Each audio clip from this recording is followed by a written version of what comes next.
Welcome to Tanager Basketball on ESPN Radio, 101.5 FM, 1570 AM, KVTK, and Vermillion Streaming on YouTube. Well, we hope you've had a great break as the Vermillion Christmas break, and a Happy New Year. I'm Michael Schumacher alongside Jen Ashley as we're getting back into the swing of it here in the early stages of 2024, and we've got a great one tonight. The Vermillion Lady Tanagers at 4-1 are hosting the 6-0 T-Area Titans, featuring the SDSU commit and one of the top players in the state, Katie Vasika.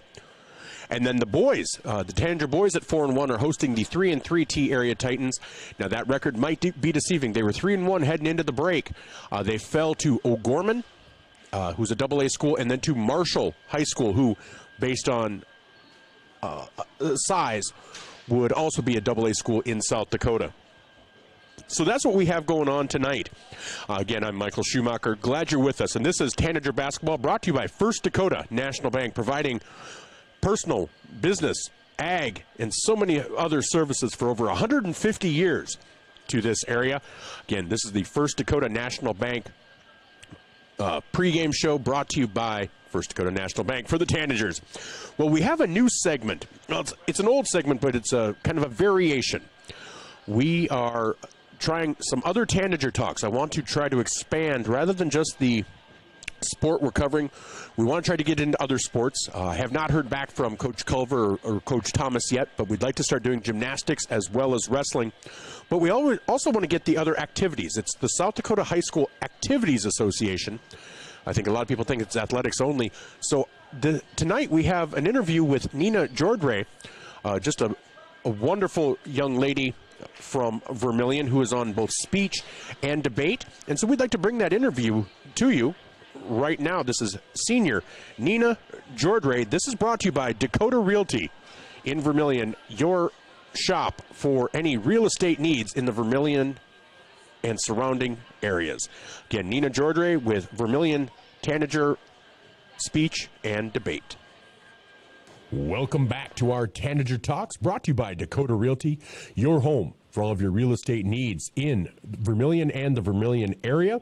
And on the line, my first non-athlete Tanager Talk, I have Nina Jordre on the line. Nina, how are you doing today? I'm doing great. Well, good to hear. So, did you have a good New Year? I did, yes. All right. Now, did you do anything fun? Did you stay home? What did you end up doing for New Year? I actually stayed home and played board games with my brother and my boyfriend. Nice. Now, when you play board games, what do you play? We played Monopoly. Ah, see, that's a good one. That's one that you can just pretty much can take up all night. Now, do you follow the rules on the box or in the instructions, or do you guys kind of have your own? Because, everybody's like, you can't buy hotels until you have all 3 properties or 2 properties or whatever it might be. Or do you allow people to buy hotels and houses right away? We follow the rules exactly, and that's because of me. Well, and you know what? And it allows for no discussion. There's nobody like, well, no, we did it this way last time. No, here we're going by the rules here, and that's the way to do it. And I think there's absolutely nothing wrong with that, because that's it allows for no gray areas, and nobody can whine afterwards that you manipulated the rules for your own benefit, right? Mm-hmm. Exactly. All right. Well, I tell you what. Why don't you tell us just a little bit about yourself? What year you are in school. Tell us a little bit about your family. We obviously know you have a brother. Just tell us a little bit about them, and then we'll kind of go from there. Okay. So I'm 17. I'm a senior in high school right now. I have a younger brother who's 15. His name is Wilson. And recently, last summer, we got a dog, so we have a puppy now. His name is Zephyr, and he's an Australian cattle dog. Ooh. So he really loves to herd our family and make sure that we're all in one place. And, that's about it. All right. Well, excellent. Well, you said you're a senior, so I always like to talk a little bit about school. So first things first, what's your favorite subject in school? I enjoyed calculus. Calculus is one of the You know, you either love it or hate it, I think. And I really enjoyed it. I had it, and mine was because of my teacher too, Miss List. May she rest in peace. Was just a great teacher. We always had fun with her, and so a great teacher can make any subject interesting. So I'm glad to hear that. All right, now, what are your post-graduation plans?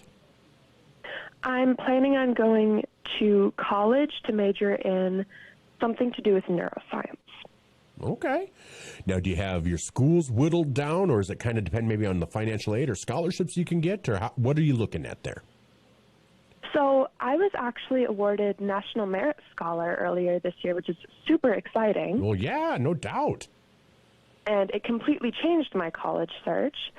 So I changed from looking at mostly private liberal arts schools to now I'm looking more at schools that will give me a bunch of money.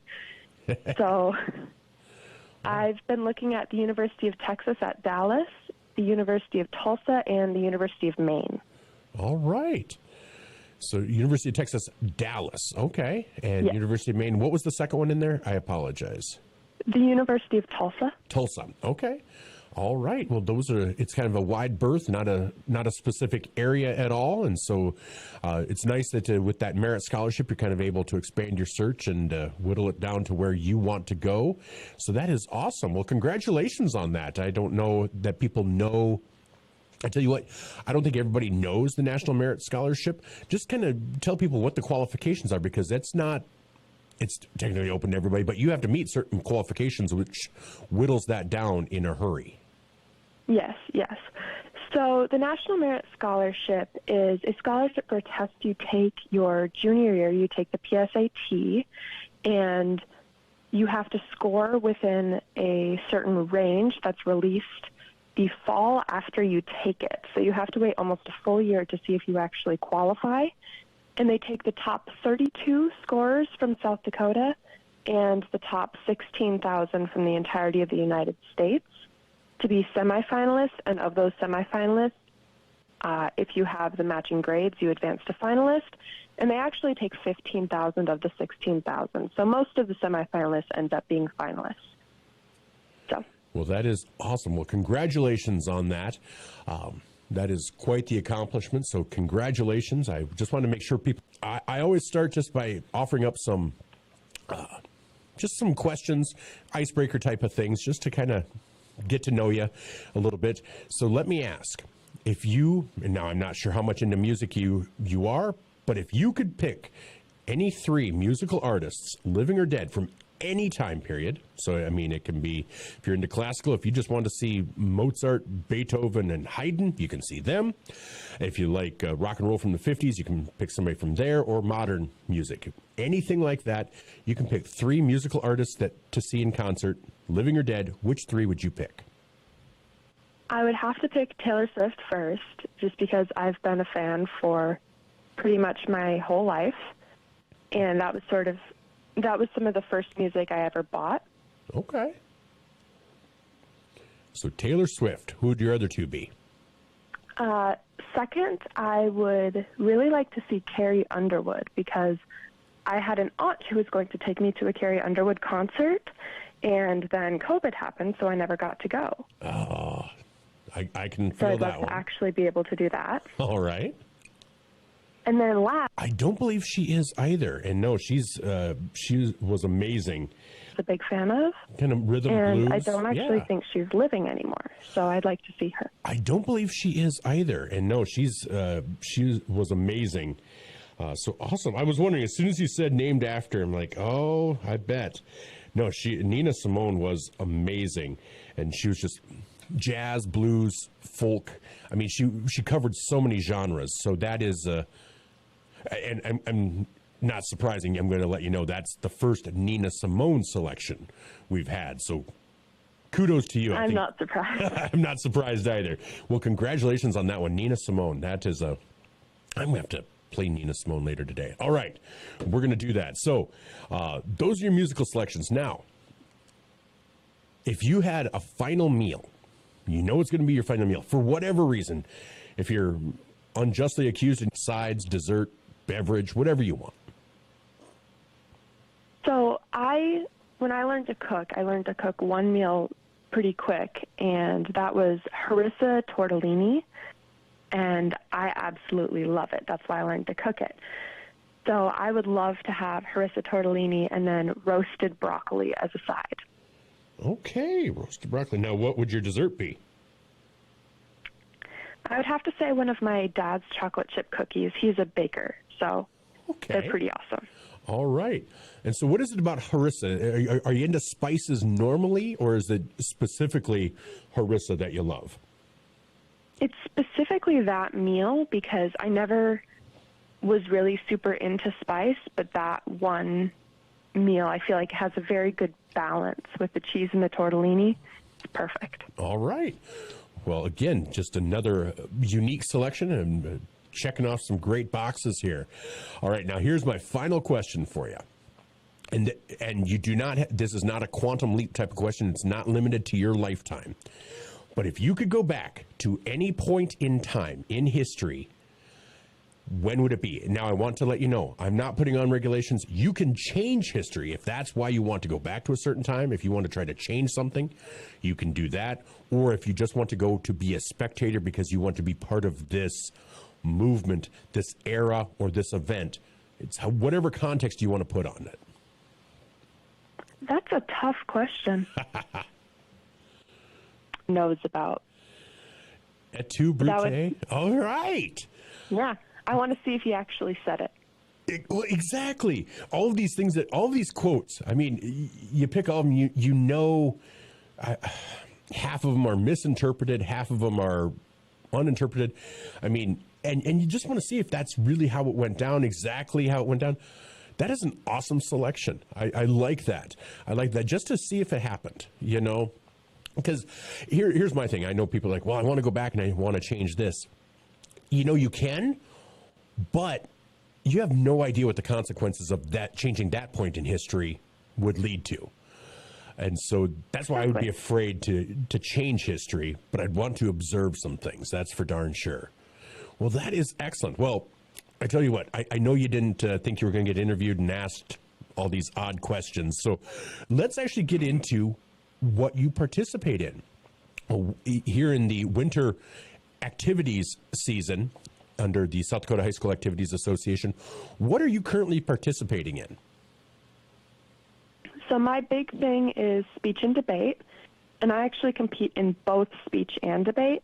Last year I competed in only the speech portion, but this year I'm in both. So that's my big one. All right. Now, in speech, what do you participate in? Do you have a specialty? I do. So I actually do extemporaneous speaking, which not many people know what it is, but it involves being locked in the library and given 3 questions, and you have half an hour to write and memorize a 7-minute speech to go and give in front of a judge. Man, that's exactly what I did in high school. Extemporaneous speech was my wheelhouse. I loved it. And like you said, it's not for everybody. Not everybody knows what it is, but you can't, you know, everything else you're able to keep preparing and you keep tweaking over the weeks and the months of speech. But extemp, it's a different animal. You actually have to have a fairly good base of knowledge over a number of topics heading into that because you don't know what you're going to get. And it is exactly. That's kind of the thrill that goes with it, isn't it? For sure, for sure. All right. Well, that is great. Is there a specific question that you got that you just loved and you felt like you just knocked it out of the park?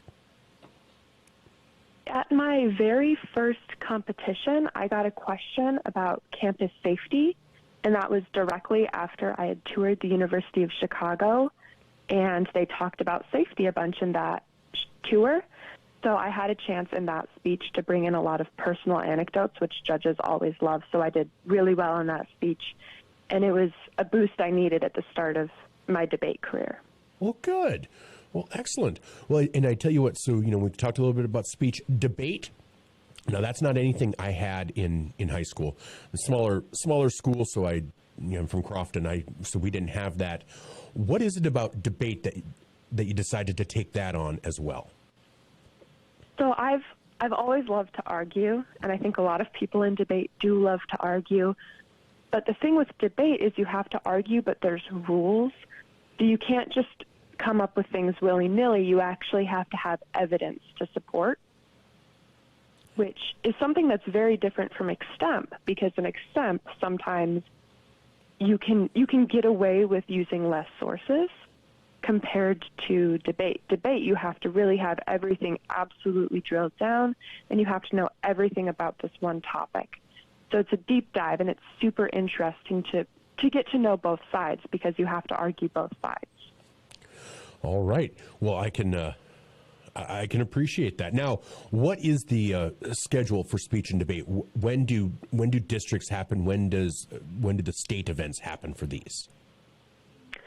So I don't remember exactly, but I think our national qualifier is in February and state is in March. Okay. All right. And are you hoping to, I guess maybe I should ask, what are your aspirations in both or in each? How high do you think you can do, or how well do you think you can do? So I was actually unable to attend national qualifiers last year, so my goal there is just to not get kicked out in the first few rounds.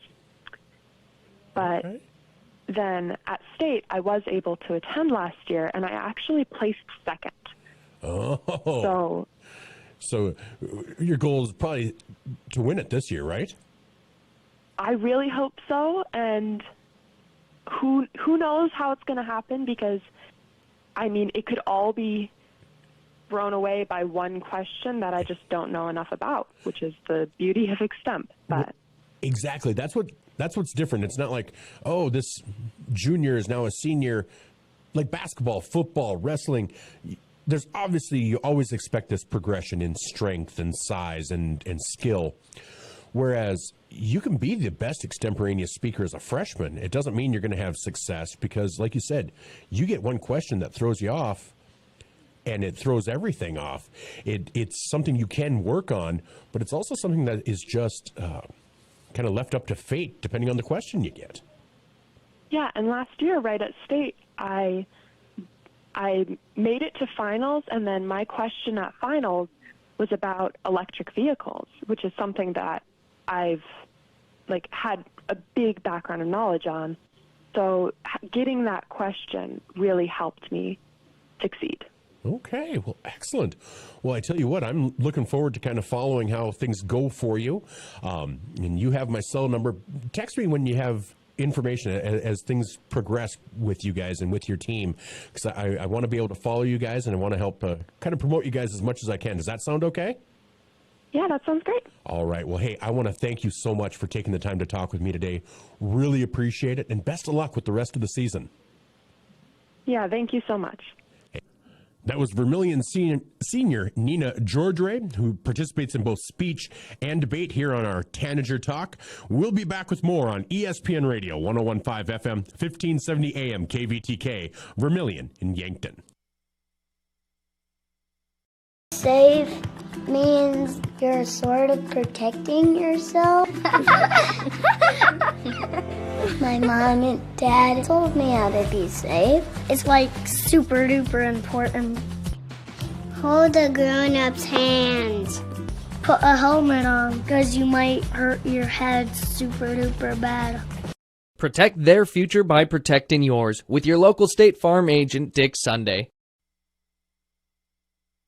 Best Ready Mix and Equipment is your locally owned and operated ready mix company. The Oshkosh front discharge mixers allow for easy placement of concrete, and with the 6-wheel drive and low-range transfer case, they're nearly unstoppable. More of a do-it-yourself fan? Midwest Ready Mix and Equipment is teaming up with Clark's Rentals in Yankton, bringing you a wide range of hand tools, mini excavators, skid steers, aerial lift equipment, and more to get the job done. Choose Midwest Ready Mix and Equipment for all your concrete needs, and Clark's Rentals, your rental equipment headquarters. Welcome back to the Birdcage in Vermillion, South Dakota, where the Vermillion Tanagers are getting ready to host a doubleheader against the T-Area Titans in a matchup of really good teams. In the girls' game, it's 2 top 5 Class A teams. The Tanagers are ranked 5th right now. T-Area is ranked 3rd. Now, remember, that poll is from before Christmas, so we'll see we'll see how that comes out. This next week will be the next prep media poll. And the boys, the Tanager Boys are 4-1, and the T Area Titans are 3-3. But remember, two of those losses just came over Christmas break as they took on the O'Gorman Knights out of Sioux Falls, and then they took on Marshall out of Minnesota, which, based on enrollment, would be a AA school in South Dakota. Well, let's take a look at how this girls team, we're going to take a look around the state first on our Vermillion Medical Clinic look around the state as we have games going on. Kind of a full slate today.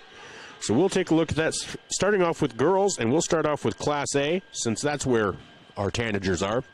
Class A, Hot Springs is taking on Chadron, Nebraska. In Chadron, at the end of the first half, they are down 46-8. At half, Custer leads Sturgis 24-16. Other matchups in A today. Tripp Delmont Armor will take on Kimball White Lake. Warner takes on Groton area. Del Rapids St. Mary takes on Garrettson. Castlewood takes on Flandreau. Clark Willow Lake and DeSmet. Bonhomme hosting Parker. Hanson and Parkston in a battle. Now, Parkston will be the Vermillion Tanagers' opponent on Friday, so we'll keep an eye on that one. Both Hanson and Parkston are, Hanson is 5-0. Parkston is 6-0. And then Highmore Herald takes on Stanley County. Millbank and Britton Hecla. Millbank, hometown, birthplace of Kaylin DeBoer, who's going to be leading the Washington Huskies in the national championship game a week from yesterday as they defeated Texas last night. So congratulations to Coach Kaylin DeBoer and Chuck Morrell, who was born in Tyndall. And so area, South Dakota being represented, but also Southeast South Dakota being represented with that one. Miller takes on Woolsey Wessington. Chamberlain hosting Winter. Bridgewater Emory and Sanborn Central Woonsocket. St. Thomas More hosting Belfouche. Del Rapids and McCook Central Montrose. Madison hosts Arlington. Elk Point Jefferson is hosting West Central. Dubrick area and Sioux Valley. Lennox and Mount Vernon Plankinton. In AA action tonight, Custer. Again, Custer leads Sturgis Brown at the half, 24-16.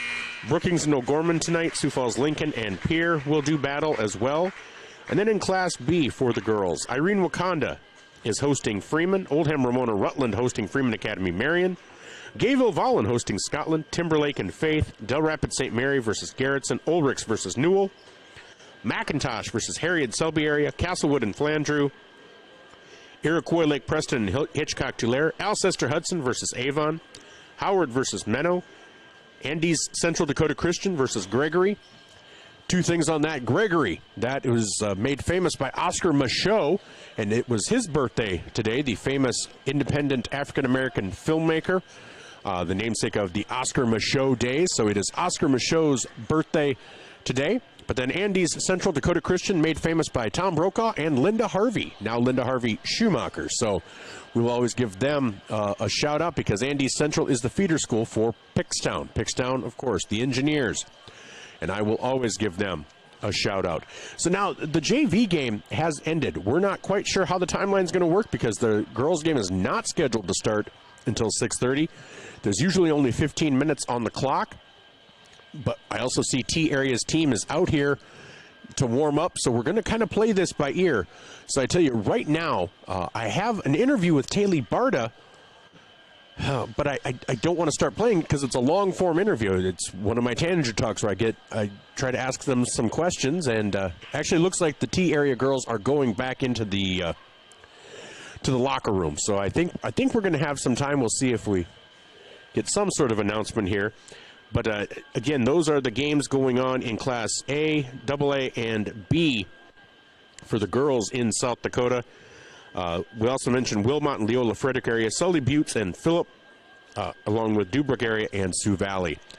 So right now, as we mentioned, in the girls, in Class A, the last prep media poll had Wagner in first place, but since then, they lost. They lost to Ethan, who was ranked 4th.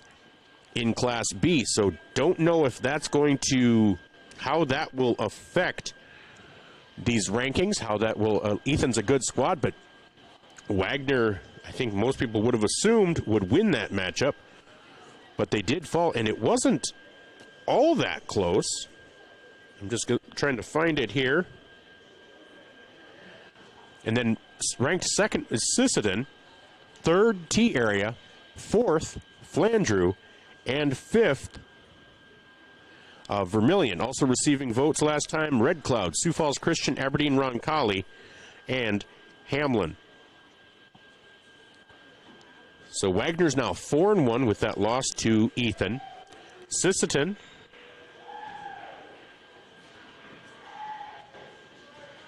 I'm trying to find Sisseton here on the standings. Sisseton is sixth in the point standings right now for seeding points.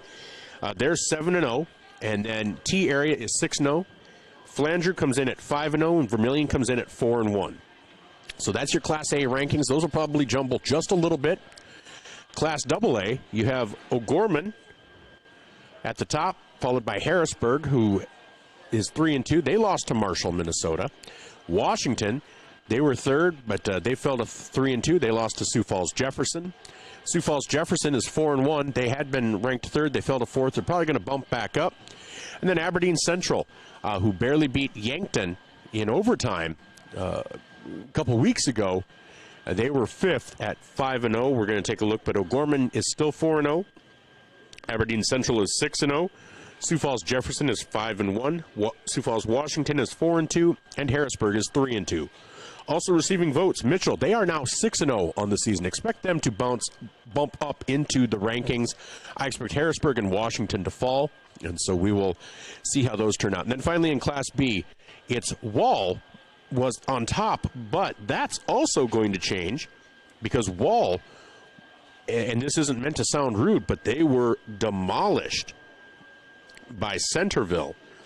Centerville is now 7-0. They were tied for second, and they faced Wall and defeated them 77-47 in the Parkston Classic. Ranked second is Lyman. They're 4-0. Centerville, again, tied with Lyman for second. Ethan was fourth. They're 5-1. They beat Wagner in the meantime since this last poll came out. And then Arlington is 5-1 as well. So I expect Wall to fall. That rhymed. And we'll see where the rest of the rankings go. So again, T is back out as if they're going to warm up, so I'm not quite sure. So what we're going to do is we had a chance to talk with Coach Andrew Shorman of the T area Titans. And so we're going to have that conversation with Coach Shorman right now.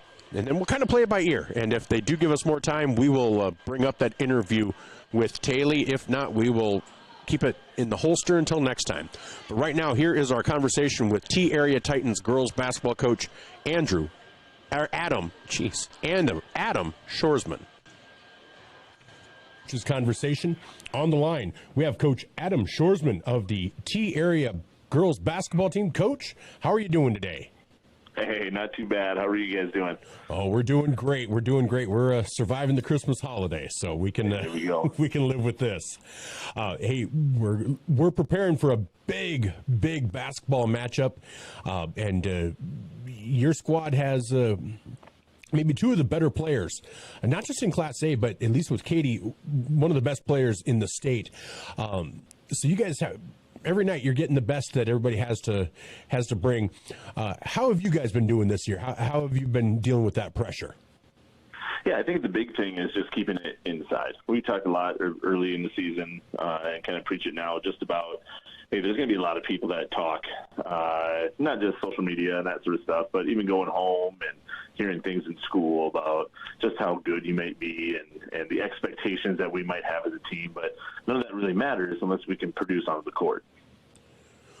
Well, and that's exactly right. And, just I had done a quick look at the stats, and, Katie's bringing it every night. Coming off, last year, I don't know that everyone knew how good she was. I don't know that they were able to see it because of the injury and coming off that. She seems at full force. Mara seems to be bringing it every night. But you always seem to have a third and a fourth player usually each night chipping in 8, 10, 11 points, getting rebounds or assists. Is that kind of how you look at it? If you can get your big two to do their thing and you get great contributions from the rest of the team, that most of the time you guys are going to be successful. Yeah, we had talked about that where there's going to be a lot of opportunities for all those other girls and, to not be guarded by their best player, the other team's best player. We talked about, not always just looking for, Katie and Mara, not always trying to rely on them so much, but also get the girls comfortable in what they do. We like to say this year that, hey, I want them to do what they do so that way we can be who we are. Just kind of an individualistic aspect on the team. Well, and that's exactly right. Because, if everybody's able to do their individual best and play together as a team, you're going to see some great success. Well, this matchup with Vermillion, the last time you guys faced each other was, one for the record books. It really was. Have you had to talk to your team at all about that, or have they been really good about, okay, we just forget about that, it's a new year, new team, and we just keep moving forward? Yeah, quite honestly, we've been that old coaching adage, just one at a time sort of thing, and just to get the girls to buy into, hey, all the stuff we've done before, the 5-0 record that we have, that's great, but it's done and we can't affect anything that happened in those games. Same thing, we just try to be at the present moment at this time. Now, we do have coming up, we have, some other challenges throughout our schedule and stuff too, but going into, That's okay. Going into what we see with Vermillion is going to be a challenge in and of itself. They're a great team, well coached, and they do a great job of making sure that everyone is locked and loaded and ready to go. Well, and that they do. They are well coached. They have a lot of talent on their team. But like you mentioned, you have quite a few challenges coming up on your schedule, and you're a team. You're different than most A teams in that you guys play up a lot against a lot of double A's. Do you feel that provides you, I don't know, a little bit more of a challenge sometimes, and even prepares you more for later in the season? Yeah, and I really do think it does. They changed things just for A basketball for some reason this year, where we don't get the 2 extra points for playing up to the double A. And that's certainly not the reason we did it. We will be going double A next year, so we'll be getting out of the Class A. So it's just a preparation and a relationship status with those Class AA schools that once we get into it, really trying to build that comfortability in there. But it's a totally different style, and we're getting to see a ton of different defenses each and every night, and a lot of A schools, they typically run, very similar defenses or even offenses in that point. And then it's totally different when you go into AA, and it's a little bit more physical. It's a little bit more ball control and not necessarily as much push the ball. So two different totally styles, and hopefully that this helps us later in the year. All right. Well, the team you're facing tonight, the Vermillion Tanagers, what are some things that you see from them that not only provide you opportunities, but provide you challenges? Yeah, there's, a number of different things. He runs a lot of different defenses. We're looking at anything from man-to-man to 1-3-1 to 2-3 in the half court. And he also likes to run some 2-2-1 pressure, 1-2-2 pressure. So you never know with Coach Brooks what you're going to get. But they also bring a ton of talent with that. Their X's and O's are never as good as what the girls can actually do. So their talent goes with Brooke Jensen and goes with the Rubers girl that's still only an 8th grader that she's going to cause a lot of fits for a lot of people later on in the year for a lot of years to come. She hasn't even entered high school yet. They got a couple Cleveland girls that are really good that, they just are long, lengthy, and, they're battle-tested and experienced, especially after last year. Well, and that's exactly right. And I think this is going to be a great matchup tonight. And, Coach, I just want to thank you for taking the time to talk with me. Really appreciate it. And best of luck, and hopefully it's a good game. Hey, absolutely. Thanks for having me on. That was Coach Adam Shorman of the T Area Titans girls basketball team. We'll be back with more here on on ESPN Radio 101.5 FM, 1570 AM KVTK, and Vermillion Streaming on YouTube.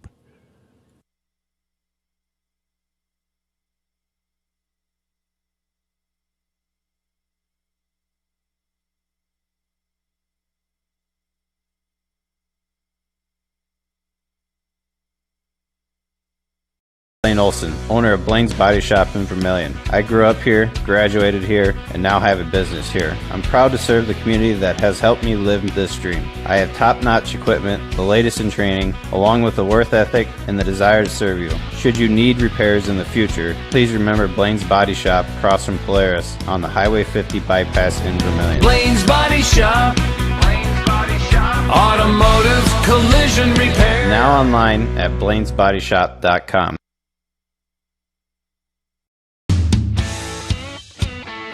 Need a new set of tires?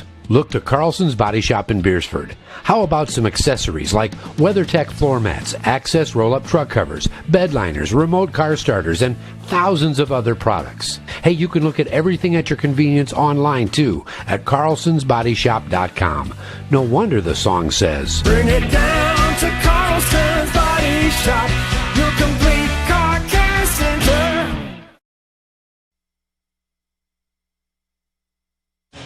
Welcome back to Tanager Basketball, brought to you by First Dakota National Bank. This is our First Dakota National Bank pregame show, and we are getting ready as the T-Area Titans have come to town. We're in the Birdcage, and the Vermillion Tanagers, 5th ranked in the most recent South Dakota Prep Media Poll, are prepared to take on the 3rd ranked T-Area Titans, featuring top recruit Katie Vasika, who has signed to play for the SDSU Jackrabbits. It's going to be a great matchup. A lot of people remember the last time these two faced off, an overtime game that ended the Tanager season. And so Tanagers looking maybe for a little retribution here. And so we'll see. And we do mention that with our conversation with Coach John Brooks. We had a chance to sit down with Coach Brooks earlier today. And here's how that conversation went with Coach John Brooks of the Vermillion Lady Tanagers. Welcome back to our coaches conversation, and on the line we have Vermillion Tanager coach John Brooks. Coach, it's a new year. How are you doing? Yeah, it's doing good. You know, we I guess I don't know if the girls liked it too much, but we were able to kick the new year off with a little practice yesterday morning, and then now here we go. We get a good challenge against T tonight, so everything's hitting quick. It really is. And yeah, it's talk about hitting the ground running. There aren't too many teams tougher so far this season in really any class than this T-Area Titans team. And, you know, you've got the added effect of, last year, being the loss that ended the season last year. So, that has to, you like it is a new year, but, that's also probably in the back of some of the girls' heads. How do you feel going into this game? Coming off the long stretch of Christmas break and starting off with a team like T. Yeah, that's a little bit of the concern that we've talked about as coaches, just being, not having a game for a couple of weeks now, and we never want to have that, but that's just kind of the way the schedule worked out here, and now you come back against in my opinion, one of the top teams in the state, regardless of class. And T is very, very good. And obviously, it all starts with Katie Vasika, who, in my opinion, is the best player of the state. So it's going to be a very tough challenge tonight. Luckily, we're on our home court. Hopefully, we can get through the first quarter and get our girls maybe back into some game shape as the game goes, and see how we play here. Well, and you mentioned Katie Vasika, and yeah, any discussion of T-Area girls basketball starts with her. And, people that saw her last year, she was coming off an injury. I don't think they saw the Katie Vasika that we're seeing on the court this year. I think she's taken it to a whole nother level right now. Yeah, I know. Just talking with people, I know she had a great summer and was basically the best player on the floor every game that she played this summer in her AAU team, and it's led right into the season. She is as good as advertised, and she is a special player and presents a lot of problems. And she makes you can tell she's a great player because she makes everybody around her so much better. They got Clayburg, West Weber, 3 quick guards that they put on the perimeter. Every single one of them can shoot it, and they get a lot of open shots because of Katie. And she finds them, she gets them the ball in rhythm, and so she just makes all those kids on the perimeter really good. And then to throw it in the mix, you got Mara Grant inside, who's probably one of the top post players in Class A basketball this year. So anytime you have the perimeter shooting that they have, You got Katie Vasika handling the ball and making decisions, and then you got Mara Grant inside, who's almost unstoppable trying to guard her one-on-one. You can see why they're a really good basketball team. Well, and that's exactly right. But, you have a good team yourself, and you guys are playing a really, it seems, really team-oriented game so far this season. Somebody different stepping up or two different somebodies stepping up every game. Is that something that, some people like to have that one person that they can go to, but do you kind of like having to be able to count on multiple people heading into each game? Well, that's the message. Our message to our girls is, Katie and Grant are going to do a ton for T tonight, but it's not a one or two person show. It's a team game, and I think as a team we have 5 kids on the floor that can compete with anybody, and we have to get away from one-on-one battles and those types of things. The small games that's inside the games, and we just got to play team basketball. And we're in search of a good shot every single time down, and then we got to be able to knock them down. And I really feel like if we can get the ball moving, and if we can get 4 kids around that double figure mark, our defense has been solid this year, and it's going to be tested tonight. There's no doubt about that. But as good as we can be defensively, it's hard to hold T down for a whole game. So we got to score the basketball. And if we can get 4 kids around that double figure mark and we can spread the wealth, hopefully we're in the spot in the fourth quarter to get a win. Well, and that's exactly right. And like you said, each game you are getting, it seems like 3-4 girls in double figures or close to double figures, and the defense seems as locked down as ever. And we're heading into this game, and you don't ever want to look ahead, but coming off that long break, you're hitting this stretch early on in January where you have 2 games this week, and then all of a sudden it's 3 games in a week and another 3 games in a week. How do you prepare for that? Because you get limited practice time in between those games. How do you kind of prepare your team for a stretch like this? Well, it's something you talk about early in the year when you get those first 2 practices, those first 2 weeks of practice before the season starts, and then we played our first game, and then we had a whole other week off. We said we got to get our practice time in now, because we know once January hits, games start pounding up on top of each other, and everybody's in the same boat. So our message to our girls the last week when we kind of came back was, we're about ready to go. I think we're about ready to go through the toughest stretch that anybody has in Class A basketball over the next 2 weeks. We have 5 of our 6 teams that will be playing over the next 2 weeks. I think their combined record right now is something like 24-2, and multiple undefeated teams and just a couple one-loss teams. So we can't look ahead. Our schedule's too difficult. It's too tough right now. You really do just have to, I know so coach cliche, but you really do just have to focus in day by day and game by game, because if you look ahead, you're going to get beat by whoever you're playing that night. So we're just trying to take it one at a time, and obviously a big one against T tonight. And it really is. And, looking forward to it. And it's going to be a great matchup. And it's a doubleheader in the birdcage. So what kind of, before I let you go, what kind of atmosphere? I don't think people understand sometimes what kind of atmosphere the birdcage can provide when that house is packed. What does that do for your team? It's huge. It's something that we talked about at the beginning of the year, that we feel like our girls and our boys programs have both been successful. And the benefit to that is we look at it in film against these big games, and we say, girls, these are kind of crowds that you get to play in front of, and it's going to be packed. He's going to bring a great crowd. I think we're going to have a great crowd tonight. I think the gym tonight's going to be as full as it will be all year, and that's what high school sports is all about. Get the community involved, get the high school sections involved, and it's kind of a small gym. Pack it in and play, and that's what these girls practice for, is times like this. So I know they're excited, and we're ready to play. All right. Well, Coach, we are tipping off the new year right with a huge matchup. Thank you so much for joining me today. Looking forward to calling the game and hopefully getting a chance to talk with you afterwards. Okay, that sounds good. Thanks, Michael. That was Vermillion Tanagers head coach John Brooks here on our Tanager Talk and our Coaches Conversation on ESPN Radio, 101.5 FM, 1570 AM, KVTK, and Vermillion Streaming on YouTube. We'll be right back.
Clay County Abstract and Title Company has a complex job that boils down to something very simple: helping you purchase your dream with confidence.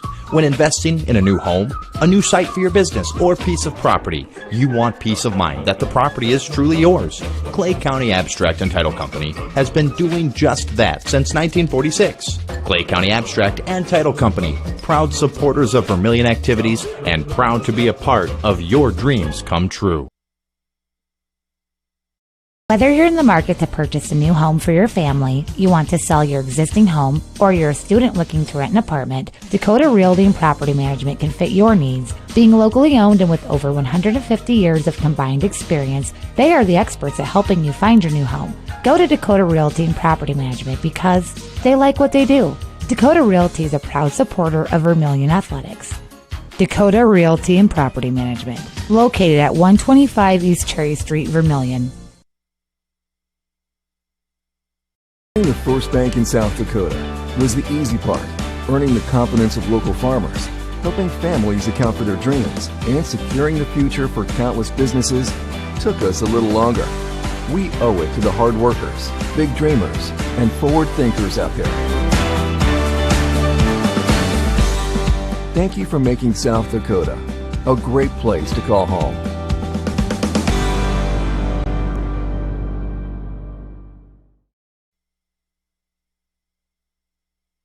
Digital Solutions started small, but now we're growing as FDS provides live streaming coverage for over 20 schools across 3 different states on our Fuller Digital Solutions YouTube channel. Subscribe to get notified when we go live for your school events. Big events are captured live, and your business can get noticed with advertising during our live streams. Local talent and camera operators are encouraged to contact us too for future employment. No experience necessary. We will train. For information about advertising or working with Fuller Digital Solutions, email us and follow us on Facebook. Interior technicians. I'm ready for my big role, Jerry. What do you mean?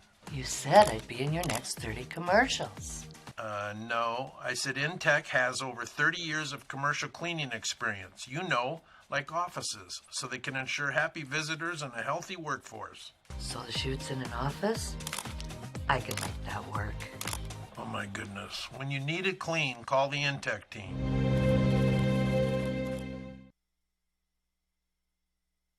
Knutson Family Dentistry in Vermillion, they strive to provide the highest quality patient-centered dental care in a friendly, relaxing atmosphere. Knutson Family Dentistry works hard to provide the best cosmetic, general, and emergency dental treatment in the area. With over 50 years of combined dental experience, the latest dental technology, and a professional and compassionate staff, they're your top choice for dental care. Call for an appointment at 605-857-8008. Knutson Family Dentistry of Vermillion.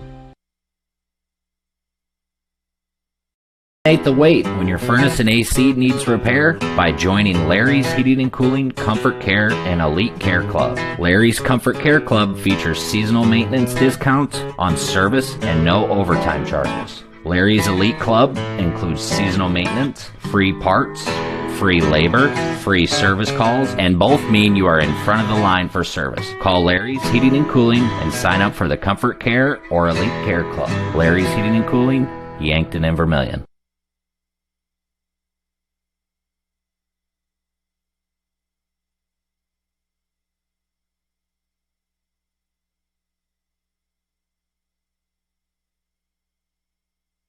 You are self-motivated, accountable, and eager to learn new skills. We'd love to talk to you about a rock star career. Masaba in Vermillion is hiring full and part-time manufacturing positions for the rock industry. Masaba provides comprehensive training in a clean, safe, and state-of-the-art facility. Masaba offers competitive wages, a fun and interesting work environment and culture. Join our team of rock stars. Visit masabainc.com to learn more.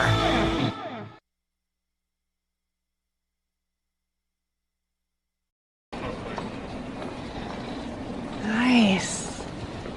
Maytag appreciates a compliment, but this Maytag washer isn't just eye candy. Wow. Inside, it's got the capacity and power to handle even the mightiest loads. I love this. Yeah, she's a beaut. It's a he. How do you know? Don't worry about it. Find Maytag products and the industry's best appliances at your local dealer. Murph's Appliance, downtown Vermillion.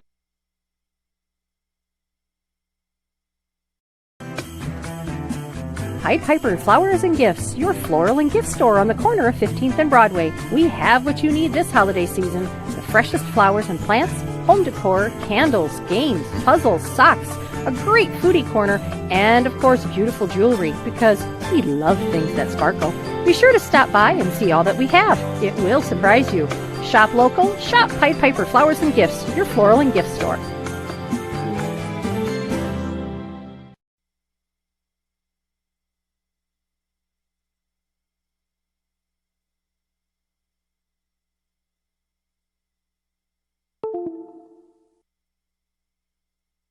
And we have tipped off. There's 7:53 to go. T area has won the tip-off. And that is out of bounds off of T. That'll go to Vermillion with 15 seconds off the clock.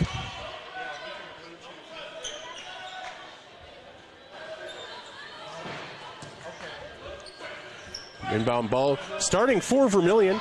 Their usual five: Brooklyn Voss, Taylor Roovers, Janaea Cleveland, Chandler Cleveland, and Brooke Jensen. Starting for T area, you have Hayden West, Maya Weber. And there's the 2 points for Vermillion, up 2-0 quickly. 7:23 to go.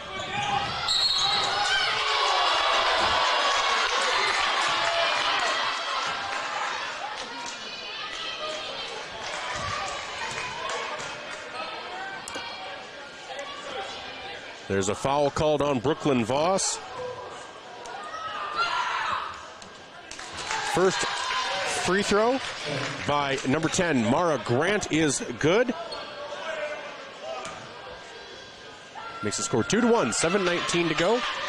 Second free throw for Grant, up and good. The Dordt College commit, where Vermillion inbounds the ball. Brooke Jensen gets it down to Janaea Cleveland, gets it down to Brooklyn Voss. Short jumper for Voss, up, no good. Rebound, Vasika. And the long pass ahead to Grant. Cross-court pass to Clayberg, and that is good for three. That is a three-pointer for Ellie Clayberg. Makes the score a quick 5-2. And there's a foul called. And remember, new foul rules this year. That'll be a foul on Maya Weber, her first personal, first team. New rules this year on free throws.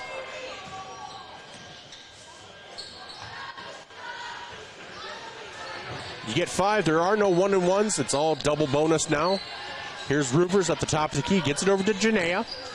Janaea drives in. Kicks it out to Taylor Roovers at the top of the key again, who drives. Picked up there by Hayden West. Get it down low to Brooklyn Voss on the block. Picked up there. And a quick pass to Brooke Jensen for three. Oh, off the back iron. Rebound, Janaea Cleveland, and she steps on the line as she tries to retrieve that.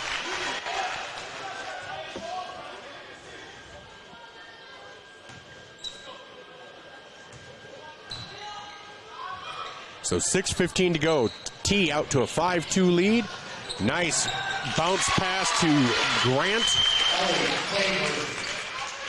Or to Ellie Clayberg, sorry. From Hayden West. Oh, and Chandler's unable to connect on a layup with her left. Here's Vasika, picked up by Janaea Cleveland. Gets it over to Maya Weber. Weber at the top of the key.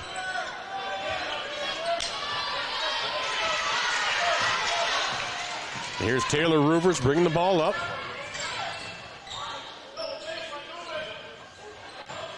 Here's Janaea. Janaea for three. That is, off. And rebound, Brooke Jensen up and in for Brooke Jensen.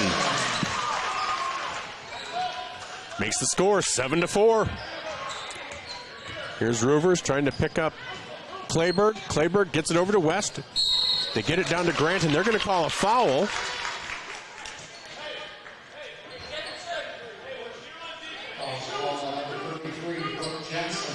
Fouls on Brooke Jensen, her first personal, second team foul.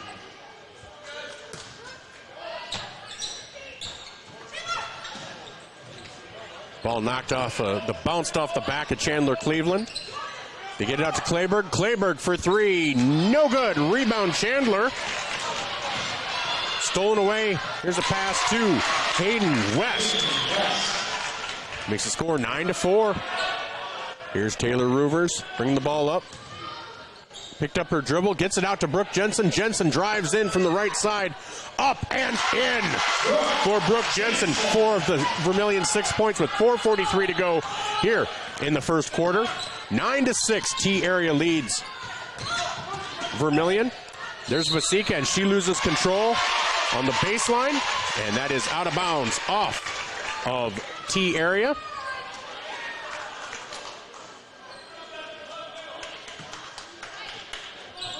So Vermillion will inbound. They get it to Brooklyn Voss at center court. Taylor drives in, bounce pass, and that is stolen away by West, but knocked out of bounds then by Chandler Cleveland. So kind of a fast-paced, frenetic pace for this beginning here. 9-6, T area leads Vermillion.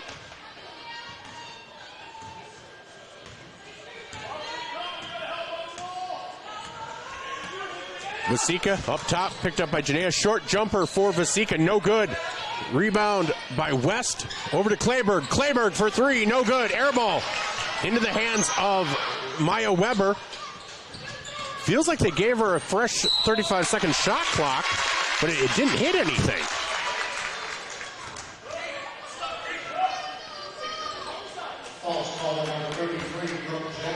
That's Brooke Jensen's second personal, third team. Looks like Taylor Barta will be coming in, as Brooke Jensen now has 2 fouls. Free throw by Mara Grant, up and good. This is the way the officials called it the last time we played T area.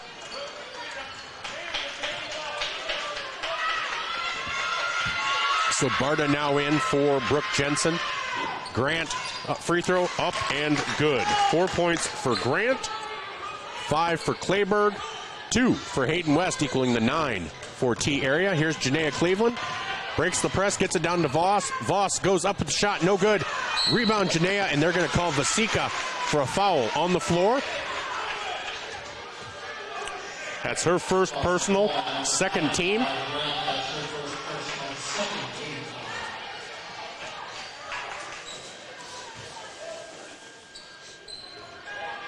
Janaea Cleveland gets it into Chandler. Chandler goes up with the left hand. No foul called there. Same. Oh, come on. They're going to call Chandler Cleveland with the foul. First personal, fourth team. Here's a timeout. Timeout by Vermillion, 30-second timeout. I got to tell you, the amount of contact that they just called on Chandler Cleveland was about a tenth of what was just on Chandler Cleveland in the paint, with no call on a shot. If you're going to call that, you call it both ways. That's the only thing that gets me. If you're going to call it close, you call it close both ways. You can't call it tight on one team, loose on another. That's my problem.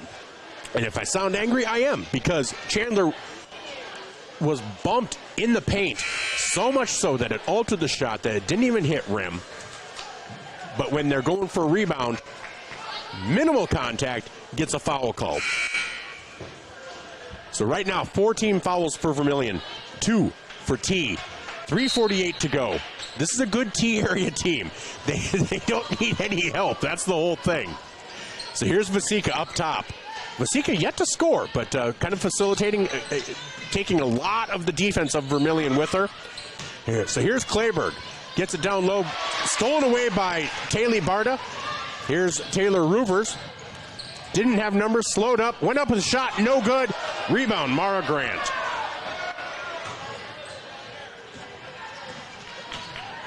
So 3:19 to go here in the first quarter. Vasika picked up by Janaea. Here's Maya Weber, gets it out to Clayburg for 3, no good. And that's knocked into the hands of Chandler Cleveland for a rebound. That's her second rebound of the night. Brooklyn Voss gets it out to Taylor Roovers. Just settle down. Girls just need to settle down. They're down by 5, 11-6. But if they're able to pick up a score here, and they get it down to Chandler, and unable to hit again for Chandler, just getting a little bit ahead of herself. And Mara Grant misses that, but gets her own rebound, misses again. And they're going to call a jump ball between Taylor Barta and Mara Grant. So possession arrow favors Vermillion. 2:41 to go here in the first quarter. T area 11, Vermillion 6. As Taylor Roovers brings the ball up, gets it across the timeline, moves it to the left, gets it over to Janaea. Vermillion in their white uniforms with red numbers and letters and black trim. Taylor on the right-hand side, dribbles to the left. Jumper, that is just short. Rebound to Mara Grant. Vasika brings the ball up, the SDSU commit. Gives it off to Mara Grant, the Dort commit. And back to Vasika, no good. Janaea Cleveland with the rebound. So 11-6, 2 minutes to go here in the first quarter. Kind of a frenetic pace, back and forth, herky-jerky. Nobody seems to be able to get a real handle on things. And that is going to be a call on Vasika. That'll be her first personal. Third team. So Chandler Cleveland will go to the line to shoot 2. Minute 51 to go here in the first quarter. Vermillion trails 11-6. Getting ready to check in Anna Bindi. First free throw for Chandler is up and good. Chandler has 3 points. So Bindi comes in for Clayburgh.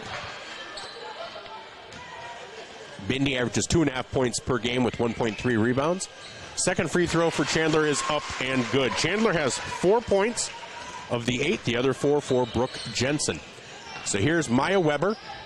Gets it off to Hayden West. West gets it out to Bindi. Bindi travels with it. So that turnover will give the ball back to Vermillion. 1:42 to go. Been a lot of advantages. If you weren't looking at the score, you would think heavily in favor of T right now, but they're only up 3. 11-8. Vermillion has a chance to get it within 1 or not, or tie. And here's Brooklyn Voss on the left-hand side. Brings it across to the free throw line. Kicks it out to Taylor Roovers. Taylor gets it back to Brooklyn. Here's Janaea, picked up by Bindi.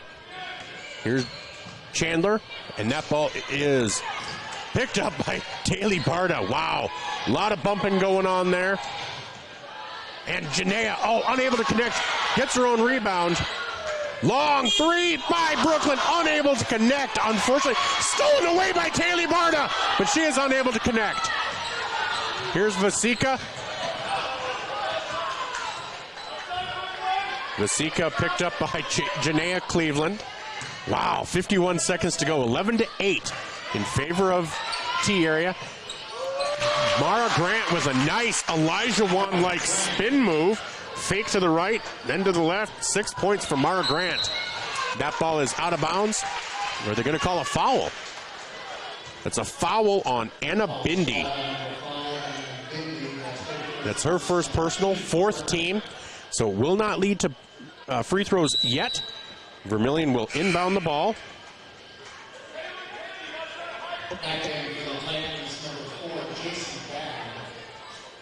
So J.C. Babb comes in for T. Comes in for Hayden West. Chandler Cleveland in the paint. Up and good with the left hand. So 31 seconds to go. Shot clock off. 13-10 in favor of T. Here's Katie Vasika. Gets it down low to Grant. Grant has it stolen away by Chandler Cleveland. 20 seconds to go. Vermillion will play for the last shot, I believe. 12 seconds. Out at the top of the key. And Taylor drives in. 8, 7.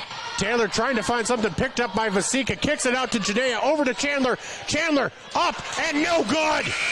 Oh, that was so close. Bounced around the rim. You thought it was going to fall. After one hectic, frenetic quarter, Vermillion trails 13-10. We'll be back after these messages on ESPN Radio, 101.5 FM, 1570 AM, KVTK, Vermillion and Yankton, and Vermillion streaming on YouTube. your crew is craving Pizza Ranch, it's easy to order online at pizzaranch.com. Online ordering makes it fast and easy to order craveable crispy ranch chicken or build your favorite pizza exactly how you like it. And now, for even more convenience, place your favorite order with just one tap. So when you're craving pizza or the country's best chicken, go to pizzaranch.com and start your order. For craveable food and convenient online ordering, there's so much to love at Pizza Ranch.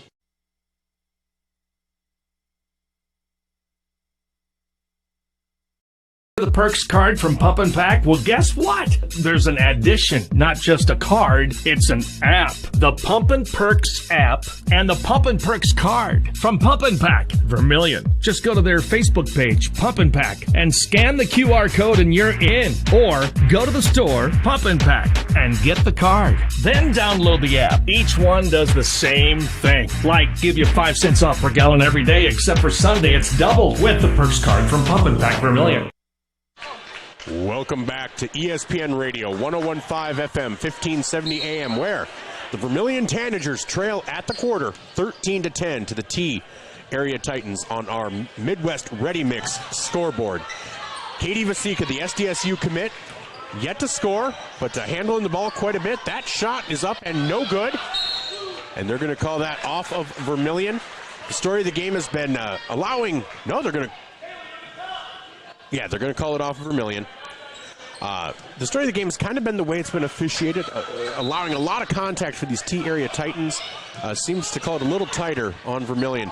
Shot by Vasika, no good. Rebound to Brooke Jensen.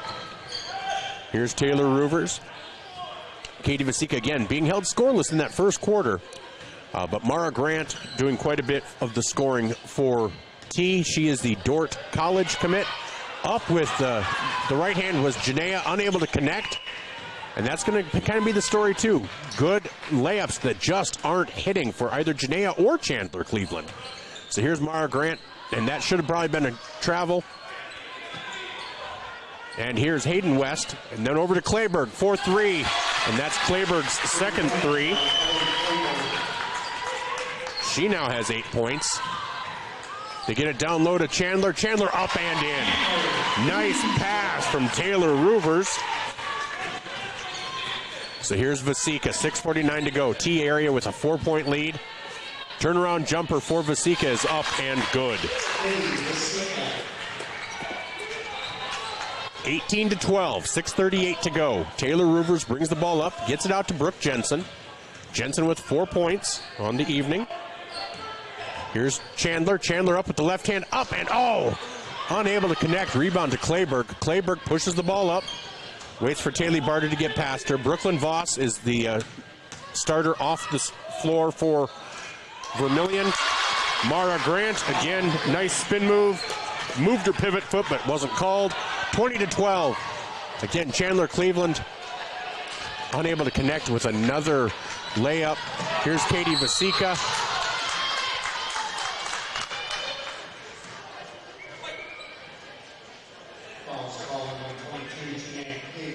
That's Janaea Cleveland's first personal, first team foul of the quarter. Coming in for Mara Grant is number 13, Reese Hammerquist.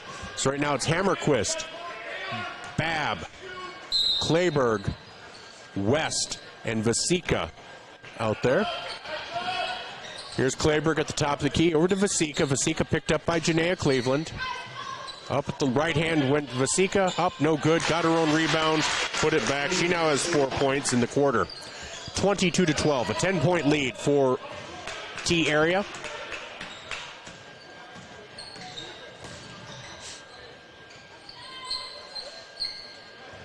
So here's Brooklyn Voss. Gets back to Janaea. Voss on the right-hand side with the pass down low to Chandler. Chandler up and good from the block. And that's a 30-second timeout going to be taken by T area. So we're going to keep it here. 22-14 with 5:22 to go here in the second quarter. Right now, T is shooting 44% from the field. Vermillion is shooting 27%. T area is 2 for 5 from the three-point line. Vermillion is 0 for 2. Vermillion's leading scorer right now, Chandler Cleveland, with 10 points. followed by Brooke Jensen with 4 for the total of 14. Vasika, the leading player for T area, has 4 points. Clayburgh has 6. Mara Grant already has 10 for the Titans. Again, Mara Grant is a Dordt College recruit, commit. However you want to call it. Katie Vasika will be going to SDSU to play basketball in the fall. Brooke Jensen for Vermillion. She is an Augustana commit. She is a junior. Both Grant and Vasika are seniors. There's a lot of seniors on this T area team. Maya Weber, a starter, is a senior. Hayden West is a starter and a senior. Mara Grant is a senior. Katie Vasika is a senior. So a lot of experience on this team that is pretty deep. They go 7 to 8 deep. And we've already seen a number of that. Oh, there's a bad pass from Clayburgh. And that goes out of bounds for T. That was over the head of Bindi. So Vasika and Grant both come back in. So on the court for T, you have West, Clayburgh, Weber, Grant, and Vasika. For Vermillion, it's Cleveland, Roovers, Jensen, and Voss. And Voss, turnaround jumper just rolled out. Rebound to Mara Grant. It's the story of the game for Vermillion, just these shots that are hitting the rim and rolling right out, spinning right out. So here's Weber. Weber up with the right hand, up and good. That's her first bucket of the night. Makes it 24 to 14. Again, a 10-point lead. They're going to say Roovers stepped on the line.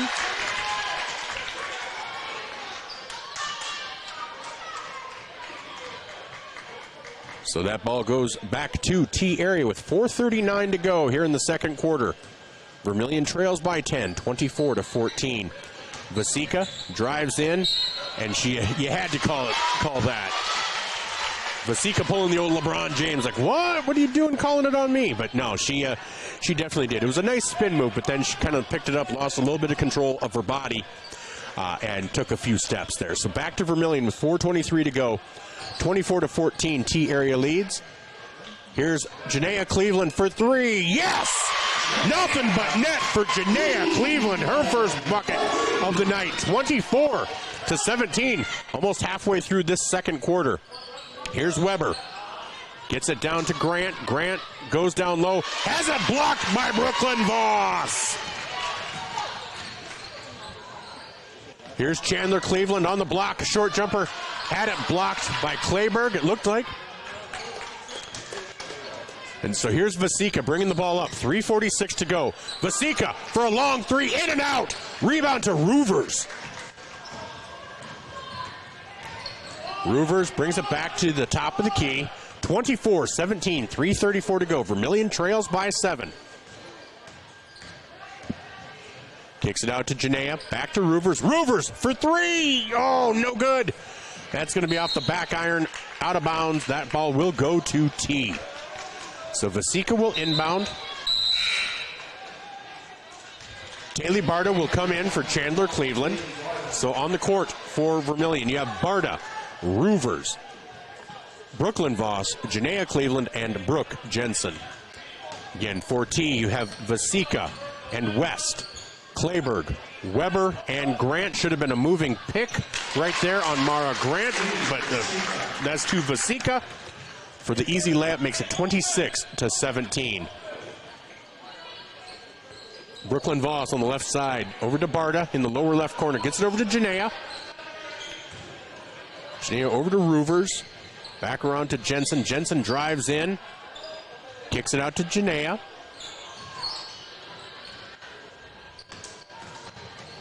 Roovers up with the right hand. Nice lay-in for her. Her first 2 points of the night. 26 to 19. Back to that 7-point lead. Here's Vasika. Gets it over to Weber. Weber drives in. Kicks it out to Grant. Grant picked up by Brooke Jensen. Grant into the paint. And has it swatted away by Brooke Jensen.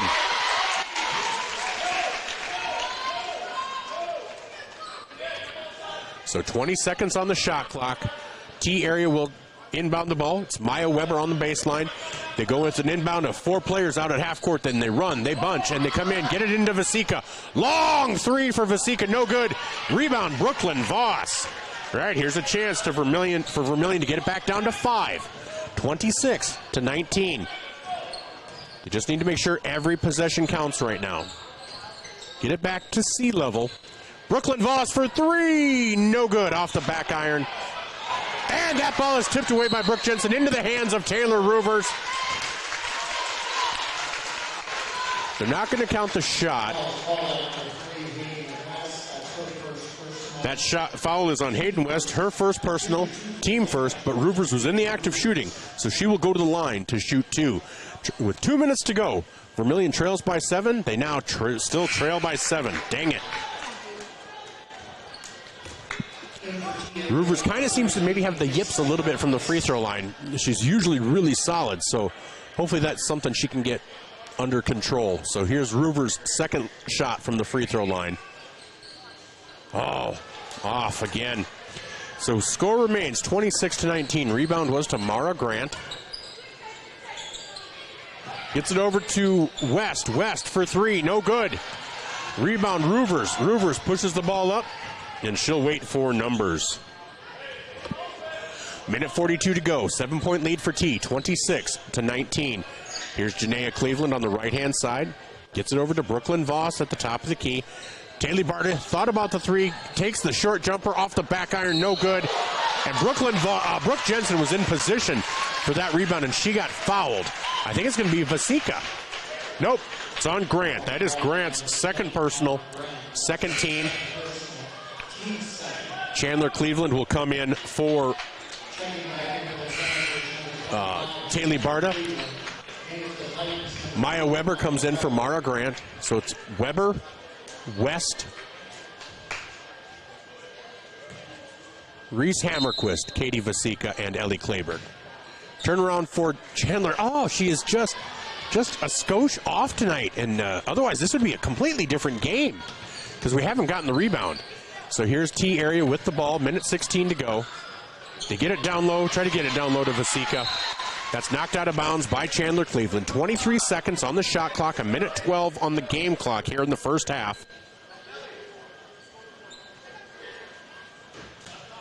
So Vasika to inbound the ball.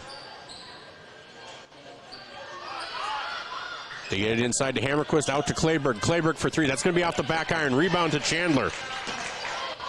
Minute 5 to go. Roovers brings the ball up.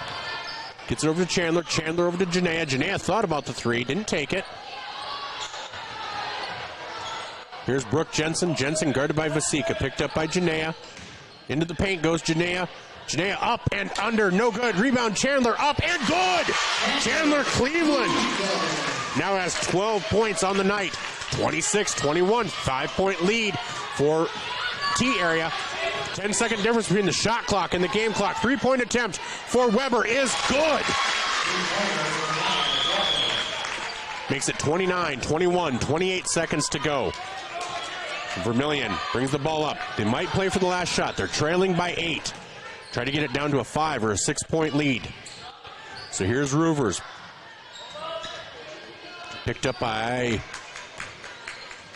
There's so many blondes on this T team, it's hard to tell.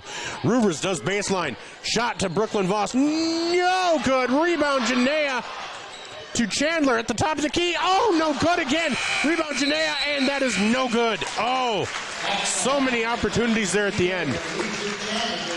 After 16 minutes of play, Vermillion trails T 29-21. We'll be back with our halftime show on ESPN Radio, 101.5 FM, 1570 AM, KVTK and Vermillion Streaming on YouTube. Our halftime show will be brought to you by Carlson's Body Shop. Welcome to Runnings in Vermillion. Shop their great lineup of clothes for women. Names like Ariat and Carhartt for men. Boots and shoes and kids' clothing. Runnings has a large supply of animal food and accessories. Love the outdoors? See the selection of ammo, firearms, and fishing equipment. For everything you need, walk through the doors at Runnings, your home, farm, and outdoor store, Vermillion. Sherco in Vermillion is a full-service service center. Sherco LLC is an industry-leading supplier of tarp systems to the transportation industry and is located in Vermillion, South Dakota. Sherco Vermillion supports their customers in the agricultural, construction, waste, and flatbed markets. Become a part of the Sherco team. Go to sure-co.com, about us/careers. Demand the best. Demand Sherco.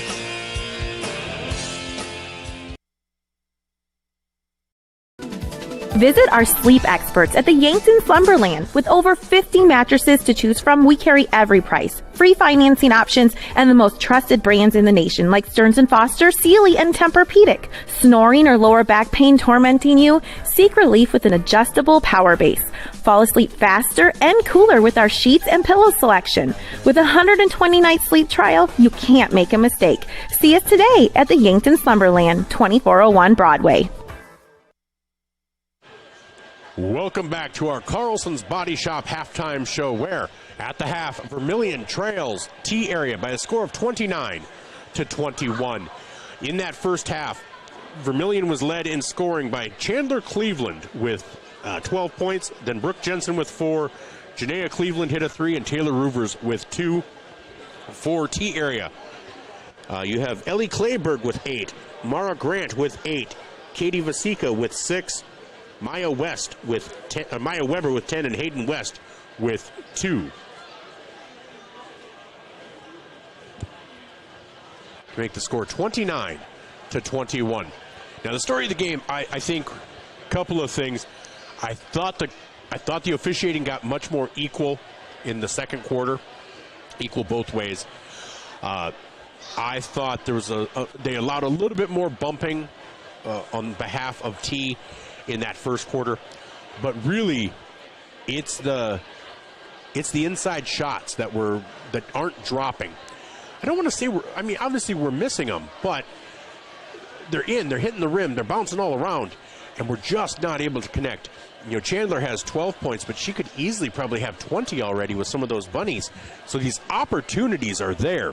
Now if they can settle down, if they can start hitting those, that's going to be huge, because I didn't see T area leaving a lot on the table. I didn't see them leaving a lot out there. So they're picking the bones clean, where I think there's a lot of meat still in the bones for what Vermillion can grab. So that 8-point lead, while it seems significant, I think we can. I think these Tanager girls can make a comeback here. So again, on the Midwest Ready Mix scoreboard, it's Vermillion 21, T area 29. As part of our Carlson's Body Shop halftime show. We're going to take another quick break, and when we come back, we're going to take a look around the state at scores of games happening right now and happening tonight on our Vermillion Medical Clinic Look Around the State. But again, Midwest Ready Mix scoreboard, 29-21 in favor of T. We'll be back on ESPN Radio, 101.5 FM, 1570 AM, KVTK, Vermillion, Yankton, and Vermillion streaming on YouTube. Get the finest wood in the neighborhood, down at the lumberyard. But it's not just wood at the lumberyard. With a wide variety of quality building materials, the folks at the lumberyard can help you with all of your project needs. Whether it be paint, siding, cabinets, windows, or of course lumber, the lumberyard is ready to help. The best wood in the neighborhood at the lumberyard, 1000 West Cherry Street in Vermillion. Get the finest wood in the neighborhood. You ready to start a career with an exciting team? Thermobond is looking to add to our team of experts. We offer competitive wages, a positive work environment, and on-the-job training. Thermobond is headquartered in Elk Point, South Dakota, and for over 30 years we've been providing lightweight and precast solutions for multiple industries nationwide. Check us out and see if you'd like to start a new career with us today. Welcome back to the Birdcage in Vermillion, South Dakota, on the campus of Vermillion High School. We're at the half on the Midwest Ready Mix scoreboard. Vermillion trails T 29-21. You are listening to the Carlson's Body Shop halftime show. Well, let's Well, let's take a look. Let's take a look around the state, brought to you by Vermillion Medical Clinic.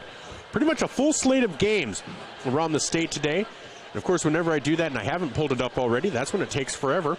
So let's take a look at girls. Starting in AA, Custer defeats Sturgis 51-44. And that's the only score update from around the state. In Class A, Shadron, Nebraska defeated Hot Springs 61-14.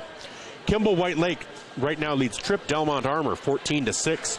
Groton area leads Warner 10-7 at the end of first period.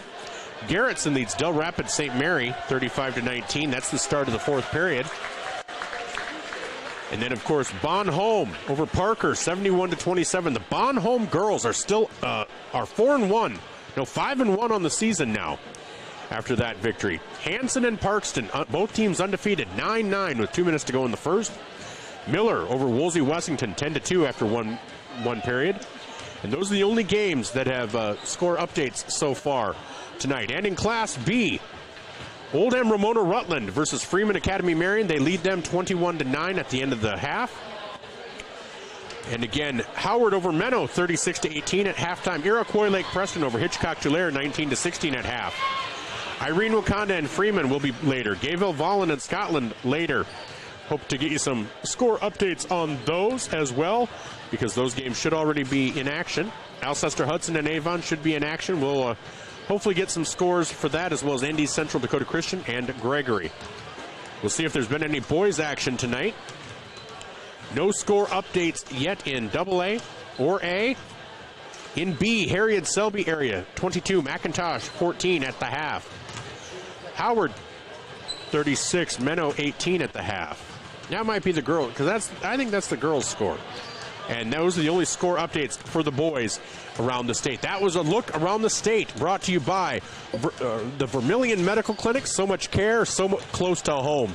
We'll be back with the rest of our Carlson's Body Shop halftime show after these messages on ESPN Radio 101.5 FM, 1570 AM, KVTK, Vermillion and Yankton, and Vermillion streaming on YouTube. At the half, Vermillion Trails 29-21. Todd's Electric, your full-service electrical contracting company.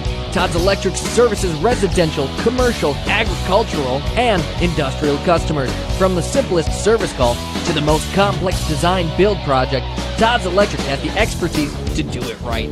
Call Todd's Electric for all your electrical needs. Todd's Electric, helping you control all things electric. Except for lightning. Todd's Electric. Go Tanagers.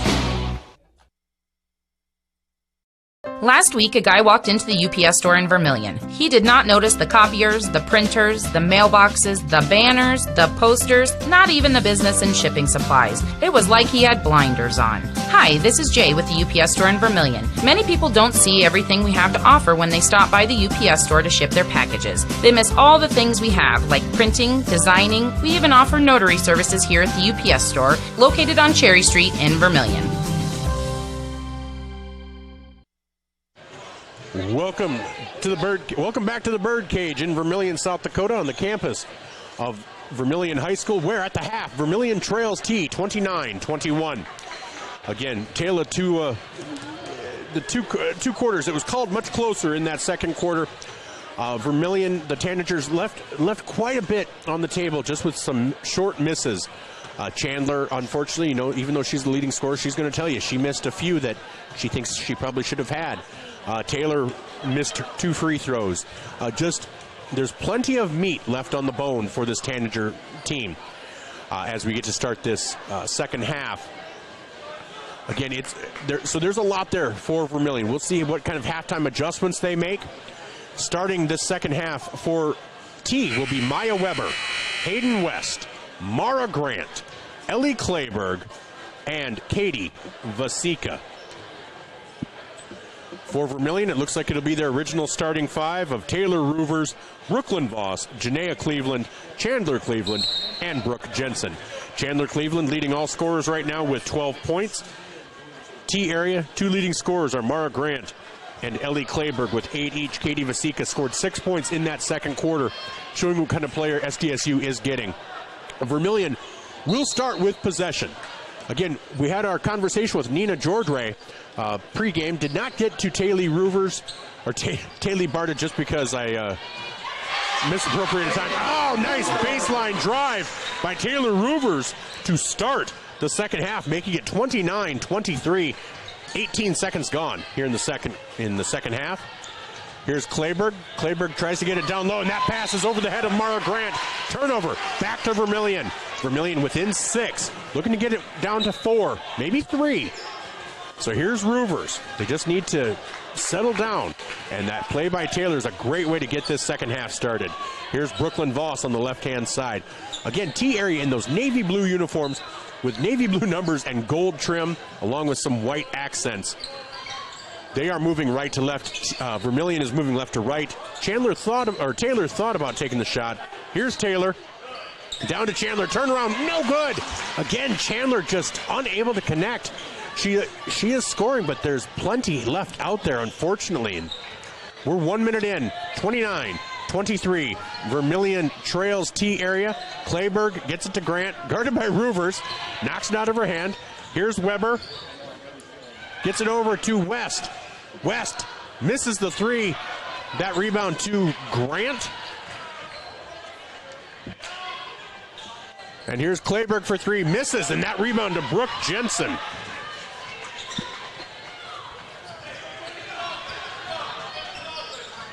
So here's Roovers.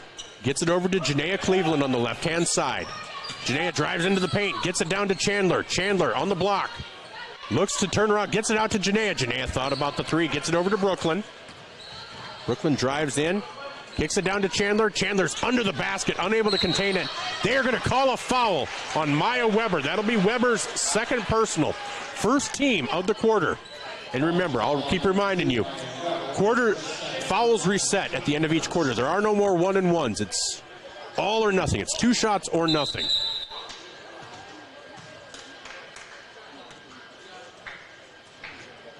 So Vermillion will inbound the ball here. It's Janaea Cleveland to inbound.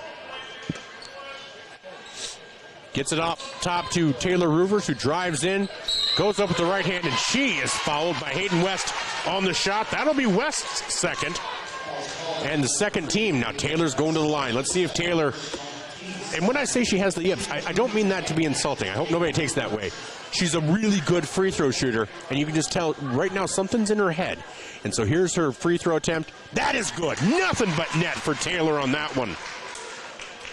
Giving her 5 points. She's scored all 3 points in this half for Vermillion. 29-24. Roovers' second free throw is up, and another good one. 2 for 4 on the night now. 2 for 2 on that time around. Down to a 4-point deficit. 2 minutes in to this second half. Shot is up and no good. Rebound, Brooke Jensen. 5:55 to go. Vermillion now trails 29-25. Brooklyn Voss with a cross-court pass to Taylor Roovers. Roovers kicks it over to Brooklyn. Brooklyn for 3. That's going to be off the iron. But that rebound goes to Brooke Jensen. That's at least 5 rebounds for Jensen. Good ball movement by Vermillion. They tried to get it into Chandler. Just too many T-area titans towering around her. Vasika drives in, kicks it out to West. Over to Grant in the paint. Grant parks down there. At some point it's 3 seconds. But they did not call it. 22 seconds on the shot clock. That felt like she was in the paint for at least 3 seconds. But I'm not wearing stripes, so they don't count my opinion. So Vasika will inbound the ball. 5:16 to go in the third quarter. T area 29, Vermillion 25. Vermillion has scored all 4 points in this third quarter. Vasika gets it out to Kleberg. Kleberg drives in, and they're going to call a foul on the floor on Janaea. That'll be Janaea's second personal, first team.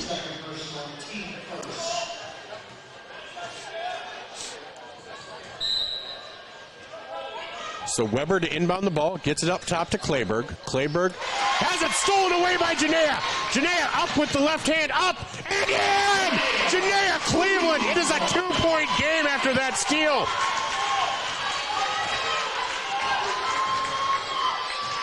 So here's Grant, over to West. And they're calling an offensive foul. Offensive foul on Grant, I believe. Yes, that is Grant's third personal. 3 fouls for Mara Grant. Third team foul. So that is going to be huge if Grant is handicapped by those fouls. So coming off, Kleberg and Grant coming in, Hammerquist and Babb. Vermillion now trails 29-27. 4:54 to go here in the third quarter. Looking to tie it or take a lead. It'd be their first lead of the game. No, second lead.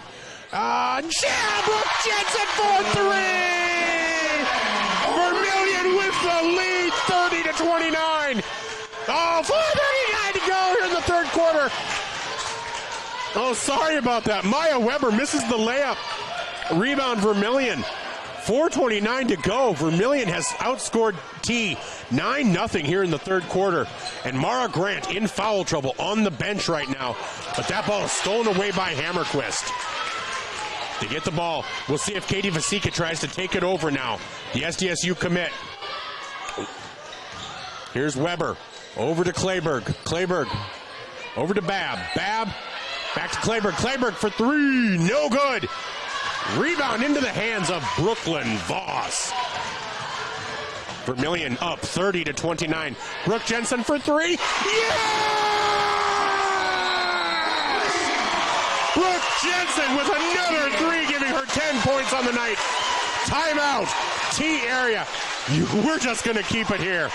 I'm sorry. Vermillion has outscored T area 12-0 here in the third quarter in the first 4 minutes and 11 seconds. Brooke Jensen with 2 3-pointers that have gone down. She now has 10 points on the night. I have her down for at least 5 rebounds. Taylor Roovers with 4 points in the quarter. She has 6 points on the night. Chandler Cleveland with 12.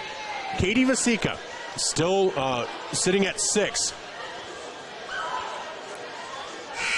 They have Taylor at 5. Okay, I might be wrong, but Mara Grant with 10 points and 12 rebounds is on the bench right now. I believe their points from the scoreboard might be a little bit off because they're not what I have, but that's okay. Not everybody's as good as I am. And sometimes I'm wrong. But 3:49 to go in the third quarter. Vermillion on a 12-0 run to open this quarter. T area coming off a timeout. On the court for T, you have Maya Weber. You have Hayden West. You have J.C. Babb. You have Katie Vasika and Reese Hammerquist. On the bench right now are Ellie Kleberg and Mara Grant. Here's Vasika down low. Kicks it back out. Here's Babb. Over to Hammerquist. Weber drives in up with the right hand. No good. Rebound to Janaea Cleveland. Right now, Vermillion has T in fits. So here's Taylor Roovers, 3:20 to go in the third quarter. Ellie Kleberg looking to come back in. Janaea Cleveland picked up by Babb. Here's Brooke Jensen on the elbow, picked up by Vasika. Augustana versus SDSU. Chandler Cleveland, no good. But that rebound tracked down by Brooke Jensen. Rebound machine, that Brooke Jensen tonight. Here's Taylor Roovers on the right-hand side. Jensen thought about the 3. Drives in, picked up by Vasika. Kicks it out to Chandler. Chandler gets it over to Janaea at the top of the key. Down to Brooke. Down to Brooklyn Voss on the block. And that ball's on the floor. And that's going to be a jump ball. Or did she call time? Nope, jump ball. So that will favor T. T will get inbound the ball with the possession arrow. Taylor Barta comes in for Chandler Cleveland. You can tell Chandler looks a little frustrated. Her shot just is not falling right. She could easily have 20 points if her shot were falling. Just a little bit off here, there, unfortunately.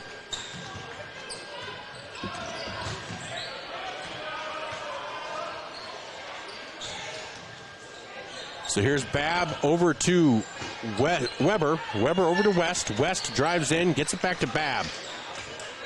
Hammerquist. They get it to Vasika. Vasika with the shot from the free throw line. No good. Rebound, you guessed it, Brooke Jensen. 2 minutes to go here in the third quarter. Janaea thought about the 3. Taylor thought about the three. Nobody shot the three, though. Here's Brooklyn Voss. Voss over to Taylor. Taylor drives in, gets it over to Taylor. Back over to Taylor on the right-hand side. Jensen picked up by Vasika. 10 seconds on the shot clock. And that shot by Jensen is blocked by Vasika. Minute 41 to go. In the third quarter, Vasika goes up with the right hand. No good. Rebound T area. And here's West with a three-point attempt. No good. Rebound, Brooke Jensen. I have her for 8. And I don't know that I get all the rebounds, but I have her for 8. Minute 21 to go. Taylor Roovers 33-29. Vermillion leads T area, having outscored them 12-0 in this quarter. Here's Taylor Barta, drives in, kicks back out to Taylor. Brooklyn Voss at the top of the key, drives in. No foul call, but she paints it in with the right hand. Brooklyn Voss is on the board. All 5 starters have now scored for Vermillion. 35-29, 1 minute to go. Vasika up with the left hand, up and in. She now has 8 points. Those are the first points of the quarter for T.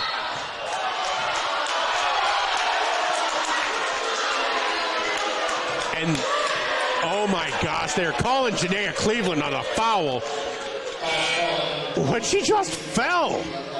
Literally just fell. Wow. That is Janaea's third personal, second team of the quarter. That has been might be the worst call I've seen all season long. 48 seconds to go. Babb inbounds the ball to Kleberg. Kleberg at the top of the key. Gets it out to Babb. Babb over to Weber. Vasika at the top, picked up by Taylor Roovers. Little forearm shiver from Vasika, but nothing called. Kleberg for 3, and that is good. So that poor call on Janaea Cleveland led to a three-pointer from T. 35-34, 20 seconds to go. Taylor Roovers was just about decapitated, but no call. No call, that's fine. Roovers drives in, kicks it out to Brooke Jensen. Brooke Jensen for 3, no good. Rebound to Reese Hammerquist, 3 seconds to go. Katie Vasika for 3. That is good. So 37-35, T area with the lead as we head to the fourth quarter. We'll be back on ESPN Radio, 101.5 FM, 1570 AM, KVTK, Vermillion Yankton, and Vermillion Streaming on YouTube. In a situation like this, the first thing you do, of course, is make sure everybody's okay. And then you're thinking, you better call your insurance person. No, just call Justin. At Vermillion Auto Works, you see Justin handles all the insurance claims and gives free quotes. Not everybody does the free quote thing anymore, you know. So call Justin at Vermillion Auto Works. He'll take care of the situation. Carrying WeatherTech, Rough Country, and Tuxedo. Vermillion Auto Works.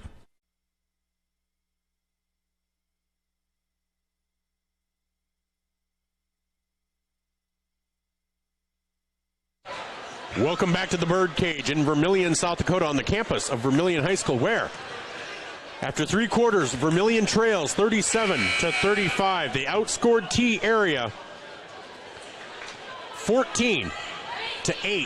But T area finished off with 2 3-pointers and a 2-pointer to close out that third quarter to take the lead back. Really led by a bad call. They called a foul on Janaea Cleveland. She wasn't even really touching the T area player who fell. So it's Janaea's third. So starting off this quarter for Vermillion, it's Taylor Roovers, Brooke Jensen, Chandler Cleveland, Janaea Cleveland, and Brooklyn Voss. Starting out there for T, Mara Grant, Katie Vasika, Ellie Kleberg, Hayden West, and Maya Weber.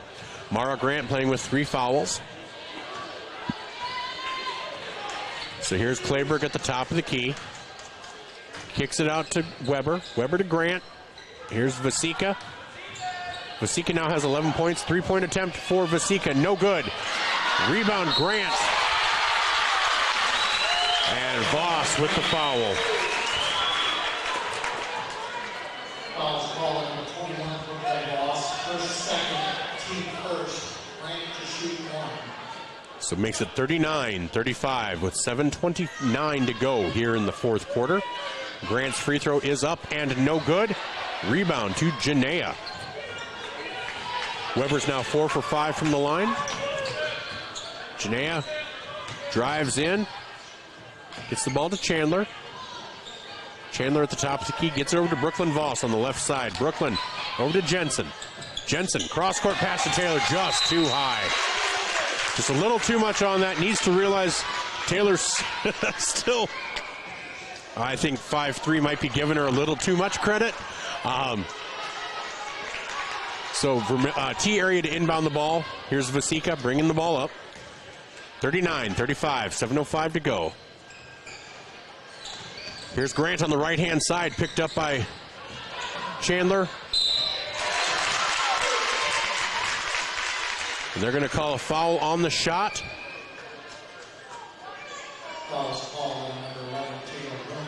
Roover's first personal, second team. As Hayden West will go to the line to shoot 2. West has 2 points on the night. First free throw is up and good. That lead is back to 5 now, 40-35, 6:57 to go here in the fourth quarter.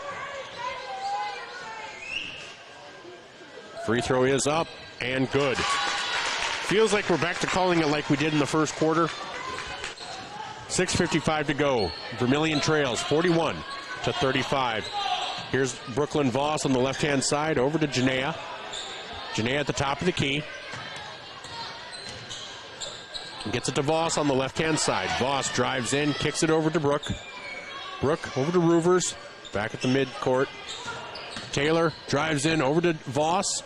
Voss gets it down low to Chandler. Chandler up with the right hand. No good. But she was fouled on the shot by Ellie Clayberg. That is Clayberg's first personal, first team. So Chandler will go to the line to shoot 2. Chandler has 12 points all in the first half. First free throw is up and good for Chandler Cleveland. Gives her 13, makes that score 41-36. Here's the second of her 2 free throws. And second one did not go down. Saved by Brooklyn Voss into the hands of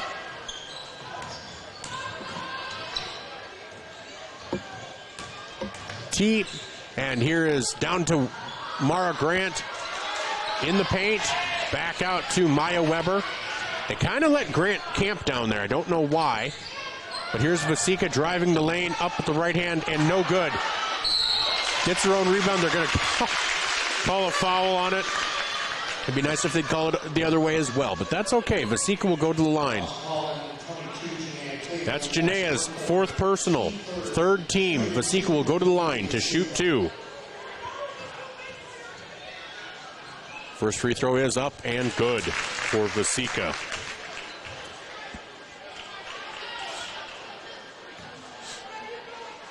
.6:02 to go here in the fourth quarter. T area up 43 now to 36 as Vasika hits the second free throw. Taylor Roovers inbounds the ball to Brooke Jensen. Back to Taylor. 2 minutes gone. 7-point lead for T area as Coach Brooks is going to take a timeout. And we'll take a timeout as well. It's a full timeout. Vermillion trails 43-36 on the Murphs on the Midwest Ready Mix scoreboard. We're going to take a timeout brought to you by Murph's Appliance in downtown Vermillion. We'll be back on ESPN Radio 101.5 FM, 1570 AM, KVTK, and Vermillion Streaming on YouTube. Vermillion Medical Clinic has an ongoing mission to provide areas with quality health care and convenient access to medical professionals. Our patients at Vermillion Medical Clinic value our dedicated primary care physicians, compassionate PAs, and consistently scheduled outreach specialty care. If you have health questions, need a screening, or have medical concerns for yourself or family members, call us for an appointment or visit VermillionMedicalClinic.com. So much care, so close to home. Welcome back to the Birdcage in Vermillion, South Dakota on the campus of Vermillion High School, where with 5:57 to go, Vermillion trails 43-36. Coming in, they trailed by 2. And so now T has just been able to, really just extend that lead. I feel like the officials are just calling it a little bit wonky this quarter again. And Vermillion a little sloppy with some of their passes.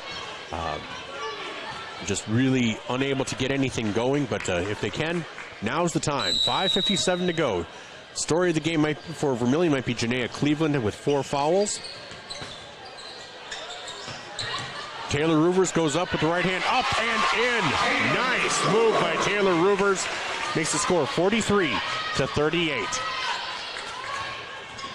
Vasika at the top of the key, picked up there. Maya Weber gets it over to West. West over to Kleberg. Down to Grant on the block. Grant out to Vasika. Vasika drives. First they don't call a travel, then they call a foul. This is just Bush League. Chandler Cleveland gets her second personal. 4th team. Vasika will go to the line.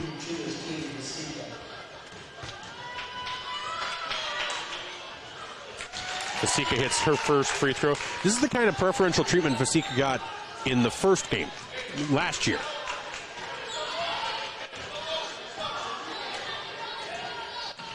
So that's now 16 points, 46-38 in favor of T. 5:16 to go. Voss, jumper, no good. That'll be a jump ball. Possession arrow will favor T area. Get on the court for Vermillion. Voss, Jensen, Cleveland, and Rubers. For T area, it's Vasika, Grant, West, Weber, and Kleberg. Original starting 5 for both teams. 5 minutes to go. Here's Kleberg for 3. No good. Rebound, Taylor Ruvers. Here's Ruvers bringing the ball up. Drives in. Short little floater. No good. Rebound, Vasika. Vasika, long three-point attempt. No good. Rebound, Grant, up with the right hand, no good. Rebound, Jensen. Has it stolen away by Grant. Would have been a foul on us, but that's okay.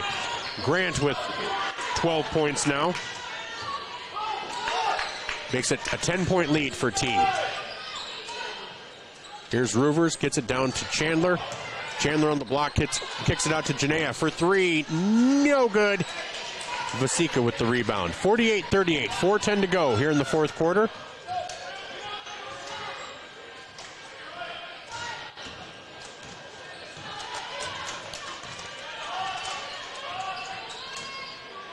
T will just take their time. They'll set up their shots.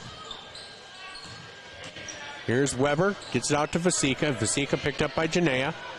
Vasika drives in. And that time they finally call an offensive foul on Vasika. It's been there all night, but they haven't called it until now. So they're going to call a timeout for T. That's Vasika's second personal, second team. It is a full timeout, so we'll take a quick timeout as well. With 3:46 to go, Vermillion trails 48-38. We'll be back on ESPN Radio 101.5 FM, 1570 AM, KVTK, Vermillion and Yankton, and Vermillion Streaming. If you're looking for the perfect fit, Vermillion Vision Care Associates fits like the right pair of glasses. Vision Care Associates has its roots in family eye care, and the doctors are well known for being primary eye care providers. With the ability to treat and diagnose a variety of settings, Vermillion Vision Care Associates is the right fit for you. Plus, they can fit you into a new pair of glasses, sunglasses, or contacts that feel just right. With continuing education, see the best doctors at Vermillion Vision Care Associates. Federal Credit Union, we believe in giving back to the community that supports us. That's why our employees make it a priority to volunteer their time and talents to make a difference. Whether it's improving local causes, fighting hunger, or supporting our local zoo, our team is dedicated to making a positive impact in the lives of those around us. We're more than just a financial institution. We're a part of the community, working together to make it a better place for everyone. Your community, your credit union. Voyage Federal Credit Union. Welcome back to the Birdcage in Vermillion, South Dakota, on the campus of Vermillion High School, where With 3:46 to go, Vermillion trails 48-38. Again, shots not quite falling for Vermillion tonight. Here's Ruvers. Ruvers drives in with the right hand up and no good. Rebound, Mara Grant. Gets the ball to Vasika. Vasika picked up by Janaea Cleveland. 25 seconds on the shot clock, 3:24 to go. 10-point lead for T, 4-possession game. So they're going to take their time with every possession they have. Milk it all the way down as far as they can. They get it down to Grant on the free throw line. Over to Weber. Weber drives in, out to Grant. Grant drives in. Gets it down to Vasika. Vasika up and no good. Rebound, Chandler Cleveland. Here's Ruvers. Ruvers over to Janaea. Janaea to Ruvers. Over to Voss on the left-hand side, and that pass is too high for Chandler. Vermillion's going to be able to look back. If they do lose, they are going to be able to look back on plenty of opportunities that they could have had that they left on the table. And so, at the very least, this will be a learning process for them. Here's Vasika, and she traveled. So 2:39 to go, 48-38. Vermillion trails. They'll inbound the ball. They need to start scoring and scoring quickly. So here's Ruvers. Picked up by West. Here's Janaea. Over to Voss, top of the key. Voss to Brooke Jensen. Over to Janaea on the lower left corner. Janaea drives in. Cross-court pass to Voss. Voss for three. Oh, no good. Janaea picks it up, and that is into the hands of Kleberg. So even when we win, we're losing. All right, so here's Maya Weber bringing the ball up, picked up by Chandler Cleveland. Timeout, T area. And it's another full timeout. So we're just going to keep it here. It's 2:07 to go. Vermillion trails 48-38. They just have not been able to get anything going in this fourth quarter. That run at the end of the third quarter by T area seems to have taken some air out of that balloon. And it's just been rough sailing. And at this point, T area goes multiple deep. You know, they have Weber, West, Grant, Kleberg, and Vasika, but they've also been playing Babb, Bindi, and Hammerquist. So at a certain point, when you have an up and down game like this, also fatigue starts to become a factor. We were talking before the game, just kind of a what if, you know, Casey Hansen and Julisse, you know, what could have happened if Julisse Shaw and Casey Hansen were on this team, just even, not just for their talent, but for the depth that they would provide. And so, you know, that's something that Vermillion's going to have to battle, because in close games where they can't go too deep on their bench, there is going to start to be a fatigue factor. And when you're dealing with people like Mara Grant, who's a Dordt College commit, and Katie Vasika, who's an SDSU commit, they're going to take it to you. They're going to take it down low, and they're going to battle you. And so we're coming in from the timeout. Again, you're listening to Tanager basketball on ESPN Radio, 101.5 FM, 1570 AM, and Vermillion Streaming on YouTube. 2 minutes to go. Vermillion trails 48-38. Grant with that moving screen. That pass from Vasika picked up by Taylor Ruvers. And Ruvers fouled by Maya Weber.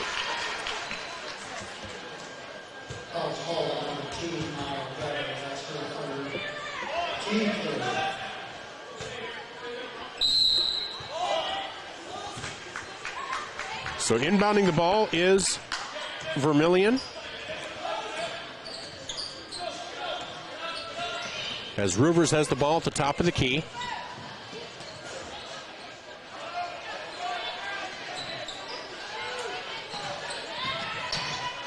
And here's Janaea Cleveland.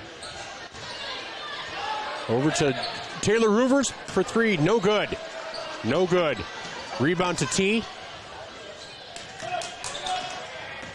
Here's Kleberg bringing the ball up. 1:23 to go. 10-point lead for T area.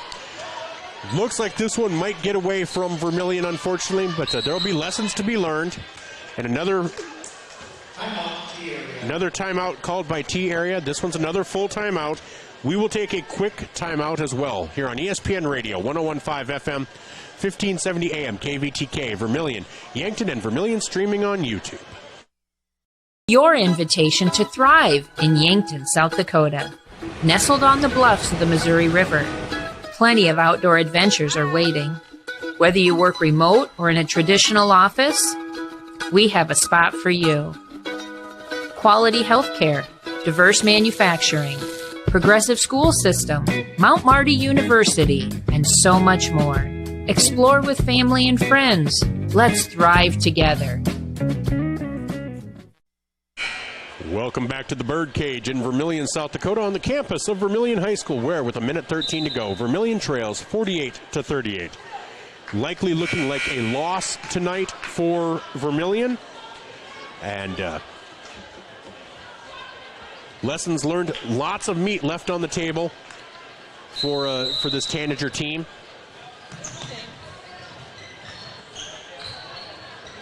So 1:10 to go.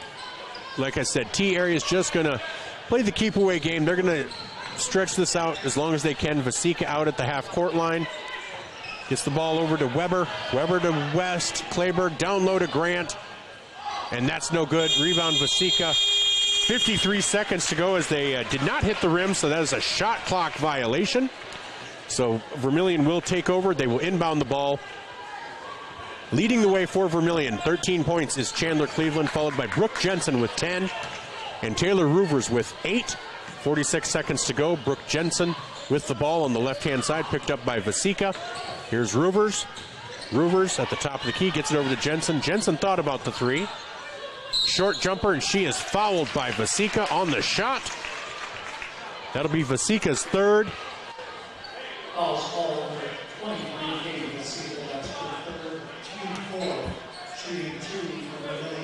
So Brooke Jensen will go to the line to shoot 2. First free throw is up and good for Jensen. She now has 11 points.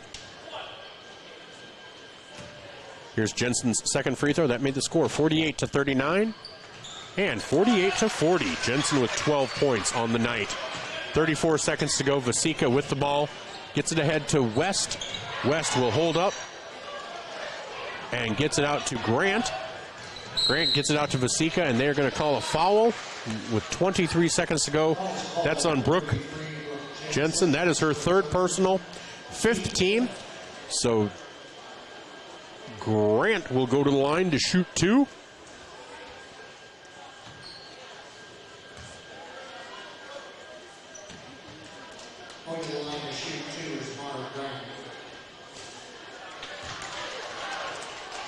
So first free throw for Grant is up and no good. That's 2 in a row that she's missed. She's now 4 for 6 from the line.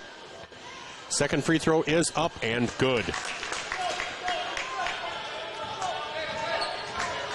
I have her down for 13 points. The score operator has her for 15. Well, I'm not quite sure, but here's Roovers. Driving in, goes up with the right hand, up and in. Roovers with 10 points on the night. Timeout. Vermillion, it's a 30-second timeout. Vermillion trails 49-42, 10.5 seconds to go. And again, Vermillion will fall to 4-2 on the night. T area will move to 7-0. The next prep media poll will come out next Monday. Voting will happen over the weekend. In the meantime, Vermillion will travel to Parkston on Friday as part of another boys-girls doubleheader against the Parkston Trojans, and we can take a look to see how Parkston's doing right now, as we will have a pregame and a mid-game, pregame, postgame, whatever it's going to be called. And so the Parkston Trojans right now are leading Hanson at the half, 29-19. Both teams undefeated in that Parkston-Hanson matchup. Parkston at 6-0, Hanson at 5-0. Parkston, again, the next opponent for these Tanagers, boys and girls. So Vermillion, or T area, will inbound the ball. Here comes West with Vasika. Vasika is dragged by Chandler Cleveland. Chandler, that's her third personal. Vasika will go to the line to shoot 2 with 8.4 seconds to go. Again, Vasika, the SDSU commit. on the night, 16 points. First free throw is up and good for Vasika.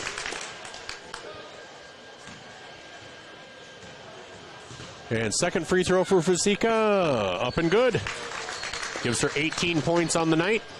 Here's the inbound to Brooklyn Voss. Voss with 5 seconds. Gets it to Jensen. Jensen with 2. 1. Up with the right hand and no good. So Vermillion will fall to 4-2 as they lose 51-42 in a match that was really closer than that score will show. When we come back, we'll kind of have our combination post-game, pre-game show as we get ready for the boys, as the Tanagers will face T area. But again, Vermillion falls 51-42. We'll be back on ESPN Radio, 101.5 FM, 1570 AM, KVTK, Vermillion in Yankton. If you want somebody to come into your home and fix everything right the first time, look professional, act professional, treat you with respect, you got to call Kaylin's. When they come in, I feel that they want to be there. I feel that they want to help me. You know, they put on the little booties over their shoes. They had canvas from the garage door all the way down to walk on. They left the furnace room in the basement probably cleaner than it was when they came in. They just do customer service very well. I would recommend Kaylin's to anyone. A game without a crowd is just a scrimmage. A performance without an audience is just a rehearsal. Without your presence, high school sports and the performing arts aren't possible. Ensure that these essential extracurricular activities continue to enrich the lives of students in South Dakota. Purchase a ticket to your local high school's game or performance. This message presented by the SDHSAA.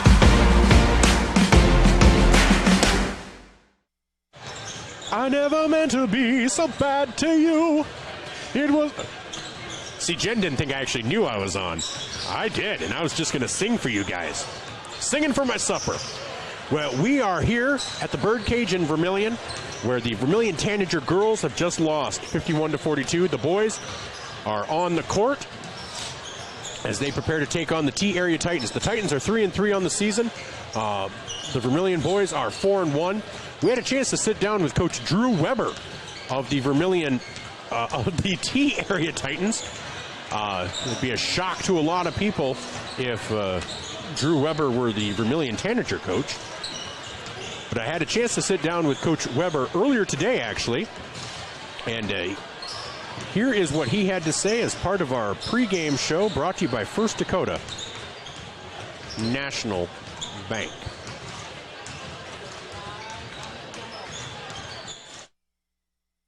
Welcome back to our coaches conversation. On the line, I have Coach Weber with the T-Area Titans. Coach, it's a new year. How are you doing today? Fantastic. Ready for 2024. Well, exactly. And ready or not, I guess it's here, right? That's a good point. But, you guys are hitting the ground running. It's, we're going to start getting into the meat grinder of the basketball schedule. It's funny how the first month and a half kind of, you get a game and you have like a week off, but now you really start hitting the meat grinder, and you guys are starting off with a strong one. Vermillion versus T. Vermillion versus T. How are you looking forward to this game? Yeah, it's going to be a tremendous game. These DAC-12 Region 4 type games are usually some really real battles, and we expect tonight to be no different. So you come into this, it's always interesting coming off Christmas break. There's the moratorium. You can't play as much as obviously you'd like. You did get a chance to play Marshall, Minnesota, just before the year ended. How valuable is that game to you guys to kind of bridge that gap between pre-Christmas and New Year's? Yeah, so we played, the moratorium runs the 23rd to 26th, and we actually played, so we got practice 27th, and then we actually played O'Gorman on the 28th, and then Marshall on the 29th. So in terms of that bridge between to now, we're happy that we played over the break. Those games are always really tough, though, over the break, especially when you only get one practice, and then you play two tough tough opponents in there. But it's just one of those things with the calendar is so weird this year. It's kind of just with Christmas and New Year's landing on the days of the week that they landed on, that typically this Christmas break is the best time for us to practice all year.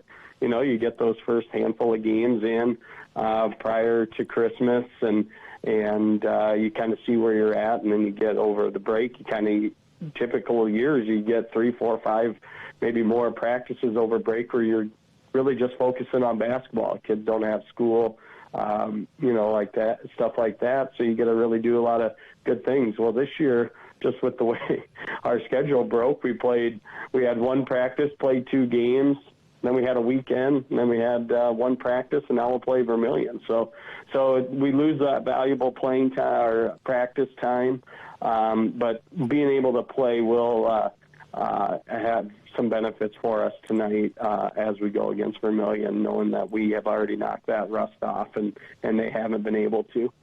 No, exactly. And, so you get some of that. You're 3-3 on the season. You played, like you said, 2 tough teams over the Christmas break. You were 3-1 heading into it. How do you feel coming out of that? Sometimes losses, I know the ultimate goal is winning, but sometimes you can learn as much, if not more, from losses than you can from wins. What did you take away from those 2 games? Yeah, we are in the process of finding kind of a right mix of what we need to do, just some consistency, some stuff. We're pretty strong in what our identity is. We're a very defensive first team. We're a very physical team. We're a team that brings a lot of toughness to the court, both physically and mentally.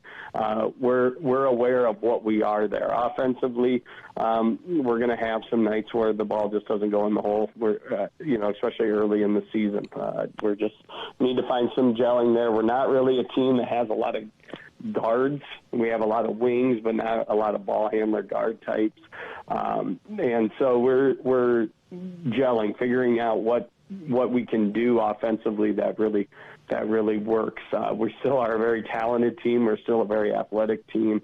But we found out against O'Gorman that we weren't as good defensively as we thought we were, at least not that night we weren't. And then against Marshall, again, that's a AA school. We play a lot of them. We played nine AA schools throughout the course of the year. We play as tough a schedule as anybody when you add in then the fact that the Class A teams that we play are so good, too, in our conference and in our region. And we found out against Marshall that we could be a really good offensive team for spurts, too. We just didn't have that consistency. So we're coming along. We're gonna be a team that's going to be an awfully tough out when March comes, but there's going to be some ups and downs in our season, knowing that we play just such a difficult schedule that everybody that we play has the capability of beating us. So we have to bring it every single night, and they're teenagers. So some nights the ball doesn't go in the hole, and some nights, maybe some luck goes the other way. And we just hope by the end of the season, by the time March comes, that we'll be playing our best basketball, and I'm certain that we will. Well, and that's right. And that's the whole point, is try to be playing the best at the end there when sub-districts come around. Right now, it looks like you guys are kind of led by two players in Sam Almas and Justin Wiebinga, but you have, looks like about a solid rotation of 7 to 9 players. Is that kind of what you shoot for every game? Yeah, we have a lot of guys that have some different talents, especially on our bench. We're just kind of figuring out we're a senior-laden team, but we also have Marshall Smythe, our starting point guard's a junior. Brenner Conrad's kind of our sixth, seventh man. He's a sophomore, and then we're playing a freshman, some pretty big minutes in Griff Wiebinga, too. So, with some deflections and offense rebounds, and just really not too difficult to figure out in my rotation. The guys that are playing the best get to play the most minutes, and that's just kind of where we're at. Sam and Justin are our 2 leading starters back from last year. They're kind of our key guys, and we know that we're not going to go very far if those guys don't play very well. and luckily they are two of the better players in the conference, in my opinion. So we're going to ride those guys, but we're going to need some other guys to step up at times, and we understand that. And it's happened in some games, it hasn't in others, and hopefully tonight will be one of those days where a second, third, fourth guy can really step up and bring some offensive punch. All right, well, Coach, I'm looking forward to it. New year, looking forward to some basketball. I appreciate you taking the time to talk with me today. Thank you so much, and best of luck tonight. Absolutely. Thanks for the coverage. That was Drew Weber, head coach for the T Area Titans here on ESPN Radio, 101.5 FM, 1570 AM, KVTK, Vermillion and Yankton. We'll be right back after these messages on ESPN Radio and Vermillion Streaming on YouTube. Save means you're sort of protecting yourself. My mom and dad told me how to be safe. It's like super duper important. Hold a grown-up's hands. Put a helmet on because you might hurt your head super duper bad. Protect their future by protecting yours with your local State Farm agent, Dick Sunday.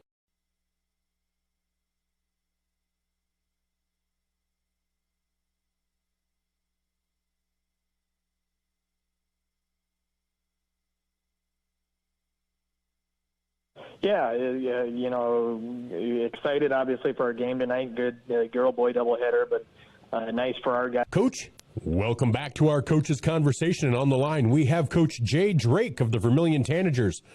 Coach, it's a new year. How you feeling? Yeah, you know, excited obviously for our game tonight. Good girl-boy doubleheader, but nice for our guys to have a few days off over the moratorium and Christmas break, and then got back at it last Wednesday with practices, and then we've had 5 good practices to get ready for tonight. And that's exactly right. And so it's been a little while since you guys played. You know, I know there's different schools of thought to practices, but you're missing the game time. How do you feel heading into a game like this against a team that is coming off 2 games just late last week? Yeah, that's the one concern, obviously. Anytime, you know, we had a stretch for a while there, about 7-8 straight years, where we had played a game over Christmas break, you know, a couple years at the Pentagon Classic in Sioux Falls. We played in the Hoop City Classic a few years ago. Have had a couple other times where we just actually had a game over the break. But, you know, the last few years, last year we did end up having a West Central game rescheduled during the break. But this year, you know, when you're in the same boat with the other team, if they've had a couple weeks off, you can kind of live with it.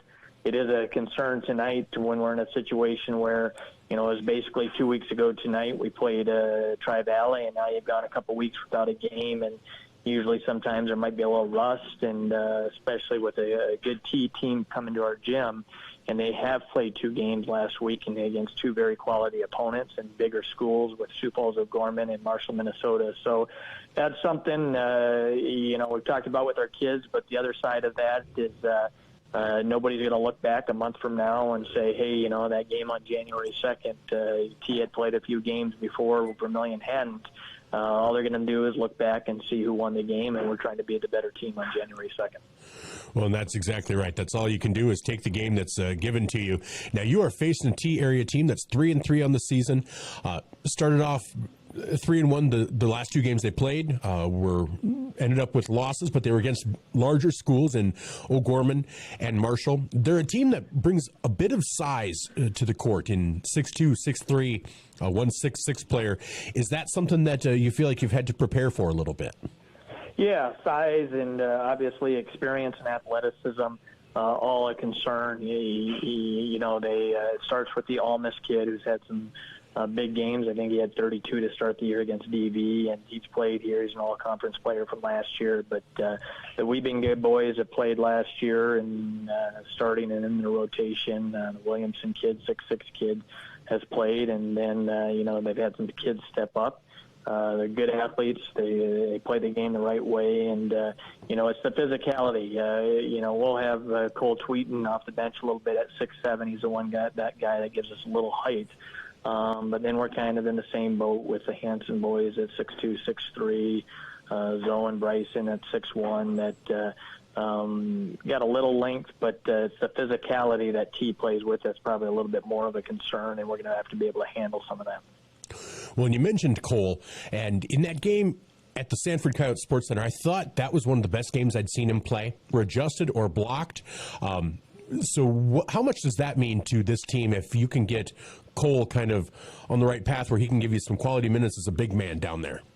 Yeah, it'd be huge because it just gives us a different look, and that's the one thing. We're still kind of trying to search for our identity as a team, and we're hoping he's part of that. Through our first 5 games, he's done some nice things, but he's only played in 2 of them as he's battled kind of an injury and then had an illness with the Tri-Valley game. So especially in a game like tonight, if he can come in, give us some size in there and a presence inside, and just give us a post presence on both ends of the floor, both offensively and defensively, and against a quality opponent, to see how that looks. And so it's a huge, we're looking from a coaching standpoint, not just with our individuals, but even as a team here. We've gotten off to a nice start at the beginning of this first month and first 5 games, and yet this will, probably be our toughest opponent of the year thus far. And they're battle tested. They play a very good schedule. They play 8, 9 AA teams throughout the year, and really their last 3 games now against Brookings before the break, a AA opponent, and then they've come back with O'Gorman and Marshall, Minnesota, that would be AA schools and stuff enrollment-wise. And then, their early games in the year, they played at DV and were right in that game in the fourth quarter, ended up losing, I think, by about 10 to DV. But then they went on the road and beat a good Del Rapids team. So it's one of those teams in our conference. It's a region game as well for us. But more importantly, they're the type of team that, with the schedule they play and with so many AA opponents, you got to kind of throw out their record at times, and they're no doubt a top 10 caliber team in Class A. And a team that has hopes and could be a state tournament type team, and we need to see where we're at against that kind of an opponent, and that's the big thing tonight. We're going to find out. Well, and that's exactly right. So tonight will be a great test as we start the gauntlet of basketball season. The first month or so, it's kind of, you have some games here and there, then you get a nice break. Now it's pretty much pedal to the metal all the way to the end. Right, yeah. You get going here, and obviously starting just this week, back in action tonight, but then Parkston later in the week, and I think we're basically in a stretch here. You kind of get into a game rhythm as well, both from practice, games, and scouting wise. But 2 games this week, 2 games next week, 2 games the following week, and then I think we have 3 the week after that. So hopefully the weather, it's been great this first month, helping us out with practices and games, and hopefully it stays that way here for a while. That we're not dealing with any cancellations or postponements. But, yes, it's going to rev up in a hurry, and I know that's why our kids like playing games. Fans like it and stuff, so it's an exciting time to know that we're really going to get into the thick of things here coming up. Well, it's going to be a fun time, and Coach, thank you so much for taking the time to talk with me today. Really appreciate it, and we'll see you after the game. All right, thanks a lot, Michael. That was Coach Jay Drake of the Vermillion Tanagers as we get ready for the T-Area Titans and the Vermillion Tanagers to tip off just after this. We'll be right back on ESPN Radio, 101.5 FM, 1570 AM KVTK, and Vermillion Streaming on YouTube. And we're just going to come back live to the Birdcage in Vermillion on the campus of Vermillion High School, where they are giving off the starting lineups. Starting for T-Area, 6'3" senior Sam Almas, averaging 19.7 points and 5.8 rebounds a game. Also 6'3" senior forward Jessen Wiebinga, 13 points and 5.5 rebounds. 6'2" senior Garrett Wiebinga, 3.3 points and 2.3 rebounds. 6'6" senior Boston Williamson, 4.2 points and 5.3 rebounds per game. And then finally, 6'2" junior Marshall Smythe, 7.5 points per game, 2.2 rebounds, and 2.8 assists. Starting for Vermillion will be Connor Rohrig, a 5'11" senior captain. Bryson Skogsberg, a 6'1" freshman, number 22. 6'1" senior Zone Robinson, also a captain. 6'3" junior Carter Hansen, also a captain. And 6'3" sophomore Trey Hansen. As you heard, Cole Tweeton and Landon Cerny will probably play a large role tonight, especially Tweeton, if he can get on the court, provide some size, presence. But we are going with our normal starting 5. Carter Hansen to jump against Boston Williamson. And Williamson wins the tip. And we are underway here from the Birdcage on ESPN Radio. I'm Michael Schumacher alongside Jen Ashley as we are bringing you Tanager basketball.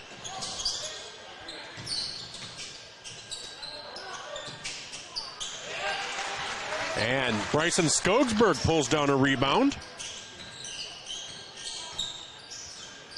So here's Carter Hansen. Gets it off to Trey. Trey drives in. Goes up with the shot. No good. And that rebound goes to number 11, Jessen Wibinga.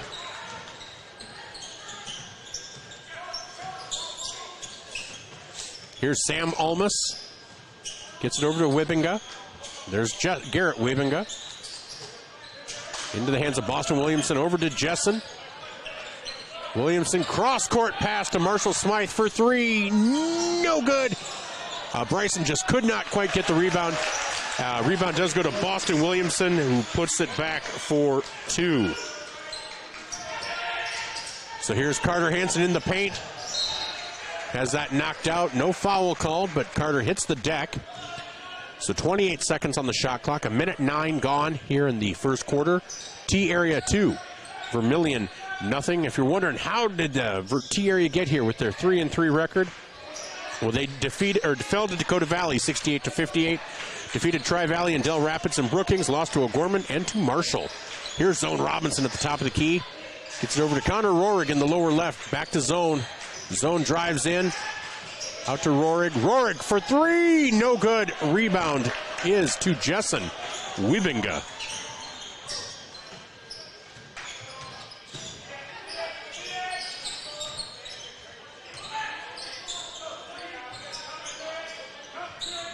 So here's T area running their motion offense. Get it out to Almas for three. No good.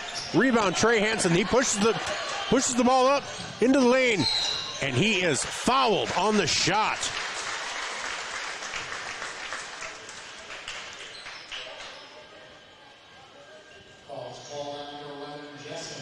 That foul is called on Jessen Wibinga. He is the second leading scorer for this T area team at 13 points per game. That is his first personal, first team. First free throw by Trey is up and in. 2-1. Almost 2 minutes gone here in this game. Trey up with his second free throw, and that is nothing but net. Ties the game at 2. 6:07 and counting. Vermillion putting on a little pressure. They get it over to Almas.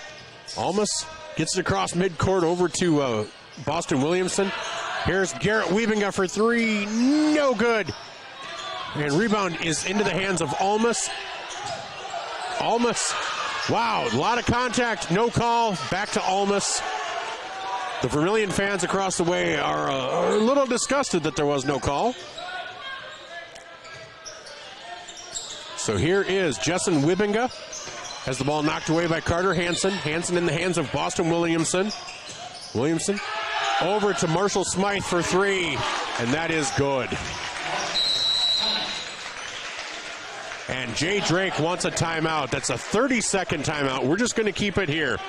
But Marshall Smythe hits the three, makes it 5-2. 5:23 to go. Quick pace. Again, a lot of contact being allowed. The officials, we saw some interesting calls or non-calls in the first game. We'll see if we have that here in the second. But it is going to be a good matchup. Again, Vermillion at 4-1. That one loss coming at the hands of Boys Town. A very athletic team, much like this T area team. So we'll see. But that was also a game that Vermillion had. They were leading a strong third quarter for Boys Town. Led to the defeat of the Tanagers, but they are 4-1. This T area team 3-3. Again, T area will be moving to Double A next year. So Vermillion inbounds the ball, gets it to Zone Robinson. Vermillion with those white uniforms, red letters and black trim. Zone caught. Oh boy, close to the center court line. That ball is kicked by number 21, Boston Williamson.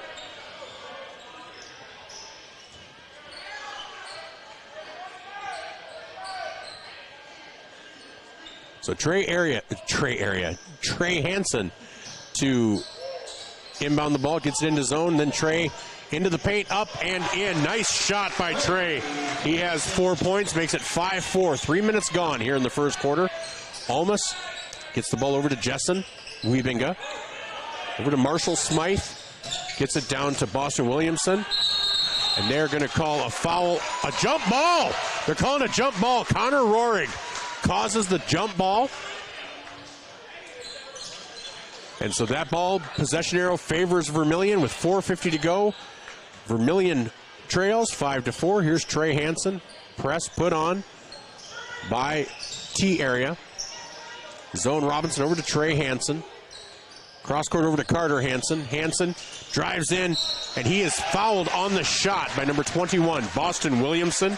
That'll be Williamson's first personal. Boy, it's... Oh, no. Calls on Jessen Wiebinga. That's his first personal. Second team. So Carter Hansen will go to the line to shoot two.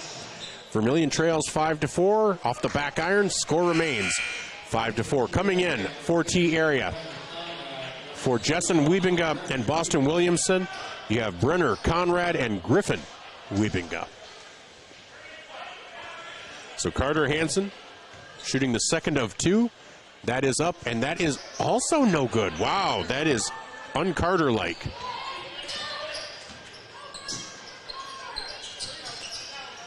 And Zone Robinson with the steal into the paint. Goes up, and that is good, and fouled on the shot. So Zone with the scoop, the score, and the chance at the +1.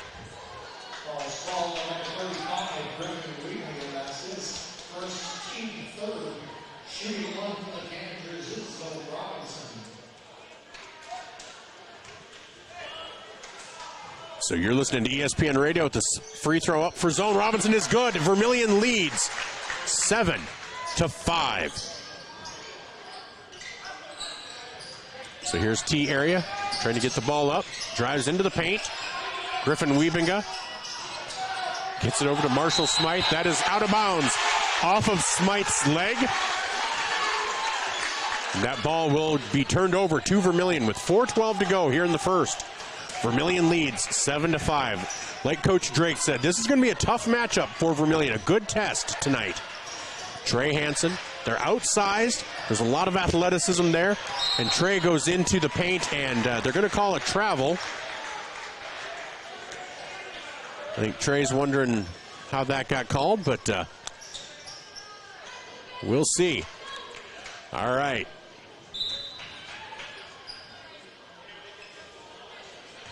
So T area inbounds the ball. Gets it in, get it into Almas, and that ball is stolen away by Trey Hansen. Zone Robinson in the paint, and they're going to call zone with a travel.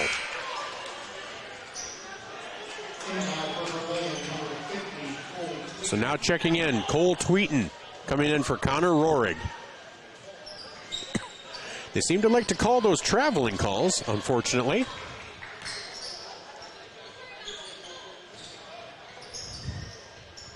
So here's Griffin Wiebinga.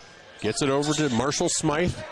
Gets it down to Brenner Conrad. Cross court to Sam Almas for three. No good.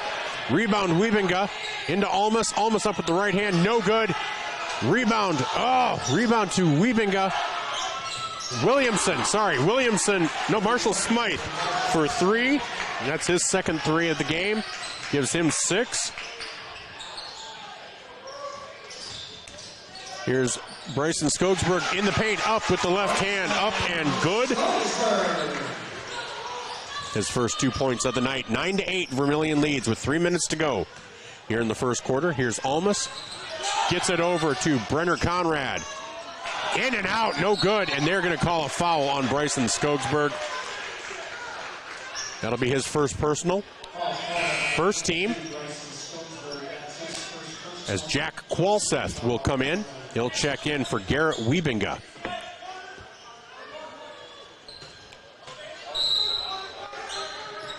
Here's the inbound to Qualseth. Qualseth gets it down low, up and no good. But that ball knocked out by T. A big rebounding advantage for T right now. For three for Griffin Wiebinga, no good. 15, Brenner Conrad with the rebound. Almost drives in. Up with the left hand. No good. They're going to call a foul on Tweeten, I believe. Tweeten with his first personal. Almost will go to the line to shoot 2. Vermillion's going to definitely need to get a hold of this rebounding disadvantage that they're under. First free throw for Almost, up and out. No good. Score remains 9-8. Here's Almost's chance to tie. Second free throw up and good. That makes the score 9-9 with 2:33 to go here in the first quarter. Trey Hansen, it's Hansen, Zone Robinson, Cole Tweeten, Carter Hansen, and Bryson Skogsberg out there for Vermillion. Skogsberg for 3, no good. But in the hands of Trey Hansen with the rebound.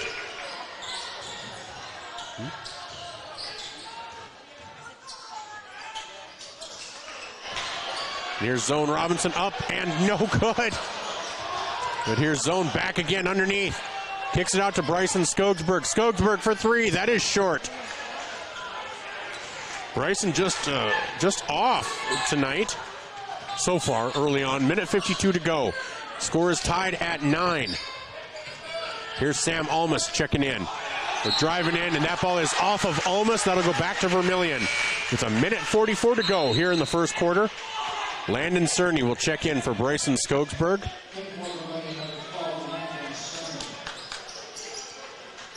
So Cerny, Tweeten, Hansen, and Robinson out there for Vermillion. Score is tied at 9. It's a minute 40 to go here in the first quarter. Trey Hansen up top, gets it down to Tweeten. Tweeten down on the block, and he has that block from behind by number 15, Brenner Conrad.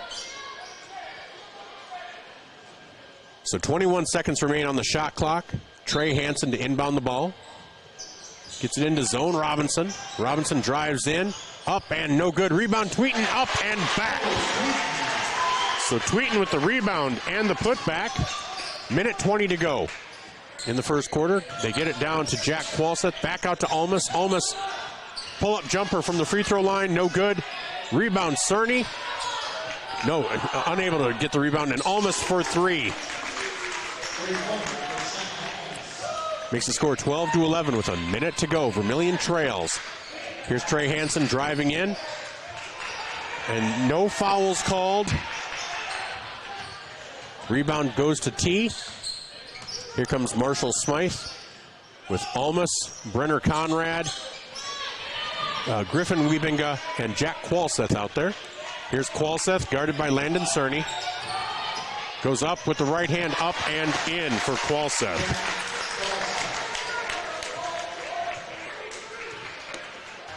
So 3-point lead for T area. 25 seconds to go. Shot clock is turned off.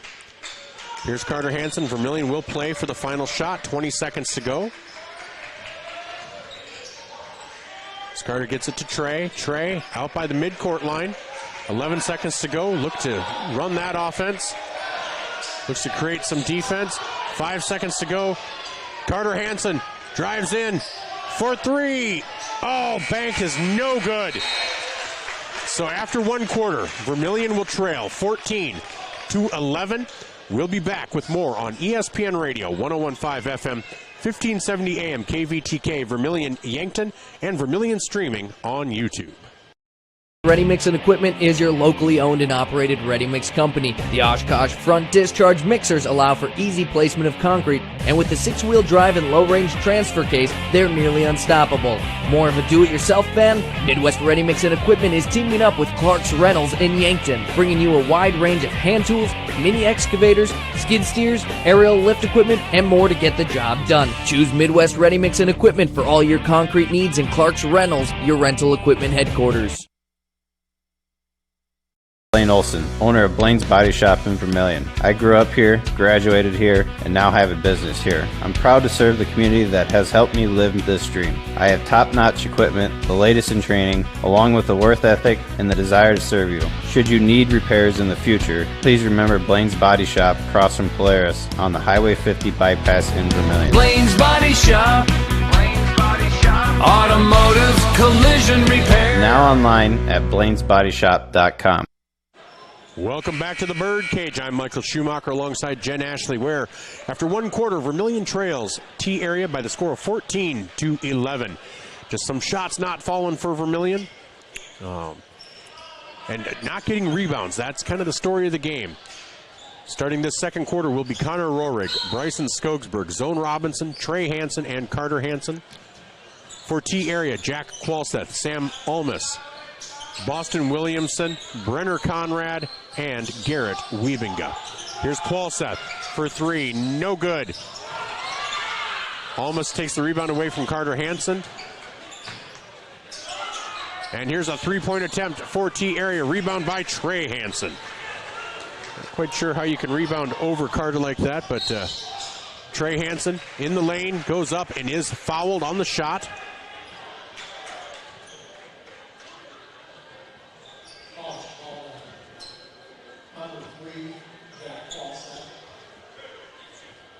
So Jack Qualseth with his first personal, first team, first free throw for Trey is up. And good. 5 points on the night for Trey. Second free throw is also good. 6 of Vermillion's 13 points are come at the hands of Trey Hansen. 7:29 to go, 14-13, Vermillion trails. Here's the ball in the hands of Boston Williamson. Looking for help, gets it from Qualseth over to Almus. Almus gets it over to Garrett Wiebinga. And that is an offensive foul on Garrett Wiebinga. That will be his second personal foul. Wiebinga, the 6'2 senior, averages 3.3 points per game and 2.3 rebounds. So Trey Hansen brings the ball up.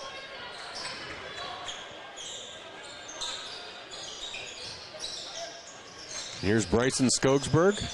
Over to Zone Robinson, who drives the lane, kicks out to Connor Rohrig. Rohrig for three, off the back iron, no good. Rebound, Sam Almus. The rebound advantage is huge right now for T area. 6:47 to go here in the second quarter. Vermillion trails 14-13. Qualseth with the ball, guarded by Trey Hansen. Gets the ball over to Boston Williamson at the top of the key, over to Almus on the right-hand side. Back to the left, driving in, up with the left hand, no good. Rebound, Bryson Skogsberg. Here's a chance for Vermillion to take the lead. Carter Hansen looks to drive in, gets it over to Trey. Trey drives in the lane. Turnaround jumper up, no good. Rebound to Brenner Conrad. Again, we are getting almost no second chance points. Here's Qualseth for three, in and out, no good. Rebound, Bryson Skogsberg. And they're going to call a foul on Brenner Conrad, I believe. That'll be his first personal, third team. Coming in will be number 11, Jessen Wiebinga, and number 33, Marshall Smythe. Coming out, Qualseth and Conrad. Again, for Vermillion, Connor Rohrig, Trey Hansen, Carter Hansen, Zone Robinson, and Bryson Skogsberg. 5:54 to go here in the second quarter. Vermillion trails 14-13. Zone Robinson with the drive. Puts it up. That gives him 5 points on the night.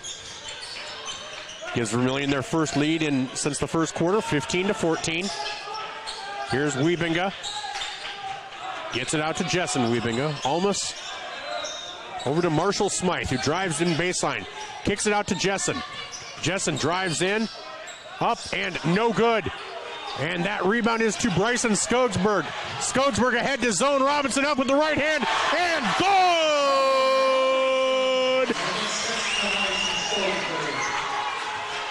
Vermillion with the 17-14 lead. 5:10 to go here in the second quarter. That ball is out of bounds, off of Vermillion. Possession will remain with T.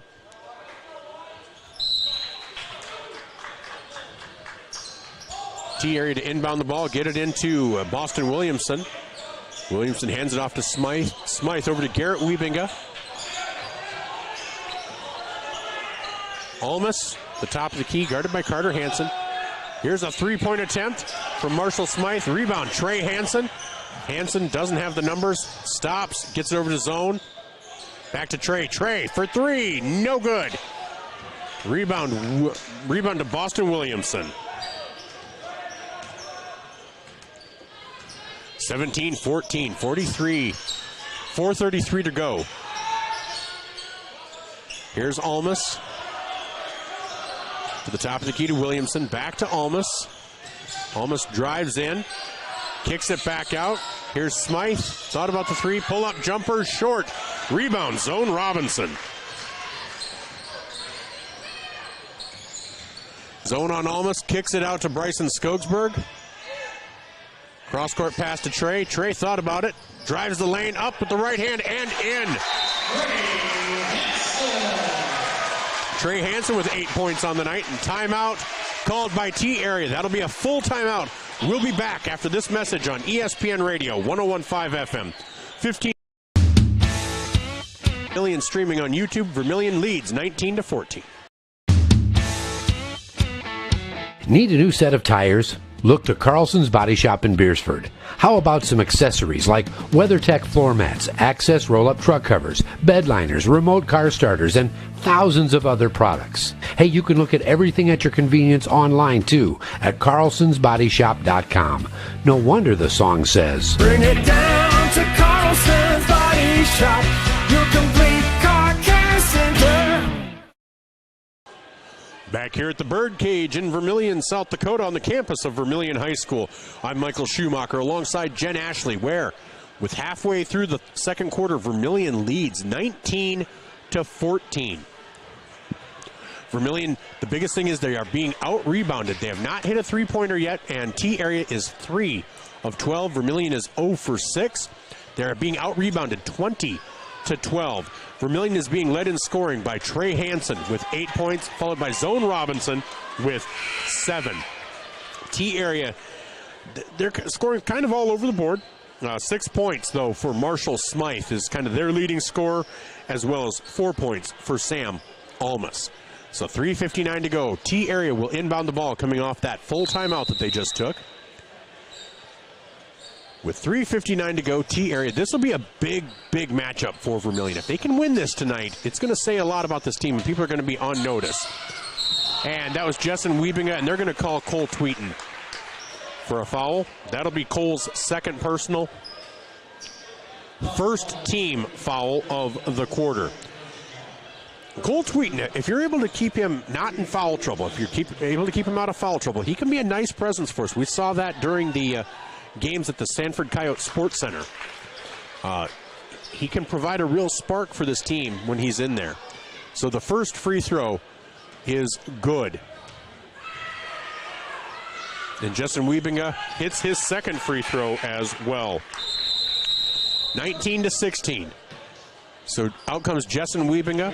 So in there for T area, you have Garrett Wiebinga, Brenner Conrad, Sam Almas, Marshall Smythe, and Griffin Wiebinga. Griffin and Garrett Wiebinga. Brenner Conrad. Here's Bryson Skogsberg over to, thought about giving it to zone. Kick, and they're going to call Bryson with a travel. I thought the steps might have been caused by the contact, but the officials disagreed. So 3:36 to go here in the second quarter. Vermillion 19, T area 16. And that ball knocked out by Trey Hansen for a moment. Here's Marshall Smythe, guarded by Trey Hansen, so 33, guarded by 33. Here's Sam Almas, over to Griffin Wiebinga. Back over to Brenner Conrad to Almas for three, and that is good. We are now tied up at 19 apiece with 3 minutes to go here in the second quarter. Bryson Skogsberg on the left-hand side drives in, Goes up with the left hand, and that is good.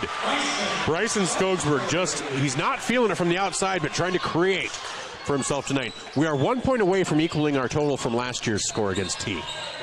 So 21-19. That ball is stolen away by Carter Hansen. Carter trying to drive in, gets it ahead to Zone.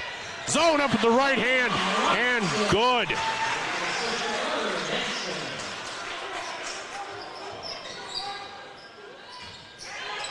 So Carter has yet to score, but he's making a difference in other ways. That ball is stolen away by Zone Robinson. That ball is out of bounds off of T, so Vermillion 23. T area 19. Cole Tweeten comes out. Connor Rohrig comes in, so it's back to Rohrig, Skogsberg, Robinson, Hansen, and Hansen. Vermillion with a 4-point lead. With 2:21 to go, checking in for T area, 6'6" senior Boston Williamson. Coming out, number 15, the 6'3" sophomore Brenner Conrad. It means Williamson, Almas, Garrett Wiebinga, Marshall Smythe, and Griffin Wiebinga. Here's Trey Hansen, hands it off to Zone Robinson. 27 on the shot clock. Zone drives into the lane, kicks it out to Trey. Trey for three, and that is good! Trey Hansen with a three-pointer. That gives Trey 11 points on the night. Vermillion with their biggest lead of the night, 26-19. Here's a kick out to Griffin Wiebinga for three. Back to a 26-22 lead, a 4-point lead for Vermillion. As Trey Hansen brings the ball up to get it over to Carter. Carter drives in, spins, turns around, gets it out to Skogsberg. Skogsberg for a long three. Oh, in and out. Rebound to Boston Williamson. Williamson gets it ahead to Marshall Smythe. Smythe picked up by Zone Robinson. Smythe gets it over to Almas. Almas for three, and that is good. Almas now has 10 points on the night. They have him down for 9, so I might have missed something. But here's Carter Hansen, 26-25 with a minute to go. Rohrig into the lane, up and no good. Rebound to Williamson. Minute 2 to go, 26-25, Vermillion with the lead. Marshall Smythe brings the ball up. Gets it into Williamson on the block, guarded by Skogsberg. And Skogsberg picking up where his brother left off last year. Picks up the charge, and that'll be Williamson's first personal. Team's fourth. So 26-25, 51 seconds to go here in the second quarter from the Bird Cage in Vermillion. Trey Hansen brings the ball up. Carter Hansen at the top of the key, into the paint. Gets it out to Trey. Trey for a long three. That is, in and out. Rebound Boston Williamson. Shot clock is off. So here's Wiebinga down low to Griffin Wiebinga. And he will be fouled on the shot. That's Trey Hansen's first, team's second. But Griffin Wiebinga, the 6'3" freshman, will go to the line to shoot two. Vermillion leads 26-25 with 24.6 seconds remaining. First free throw is up and good. That's 4 points on the night for Griffin Wiebinga. We are tied again in 24-26. Second free throw is up and good. Checking back in for T area. Griffin Wiebinga checks out. Brenner Conrad checks in. Vermillion will inbound the ball. So on the court for Vermillion for the final 25 seconds. Zone Robinson, Trey Hansen, Carter Hansen, Bryson Skogsberg, and Connor Rohrig. For T, it's Sam Almas, Jessen Wiebinga, Garrett Wiebinga, Brenner Conrad. Boston Williamson, not Jessen Wiebinga. That's a 21, not an 11. Trey picked up, zone, drives, kicks over to Carter. Carter for three. No good. Rebound Connor Skogsberg, or Connor Rohrig. And Connor is fouled by Garrett Wiebinga. That is Wiebinga's third. And Connor They have that down as Garrett's second. Okay. First free throw for Roehrig is up and good.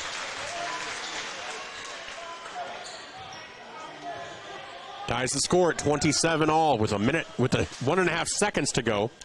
Roehrig's second free throw, up and in and out, no good. Almas with the rebound, and the clock will run out on the half.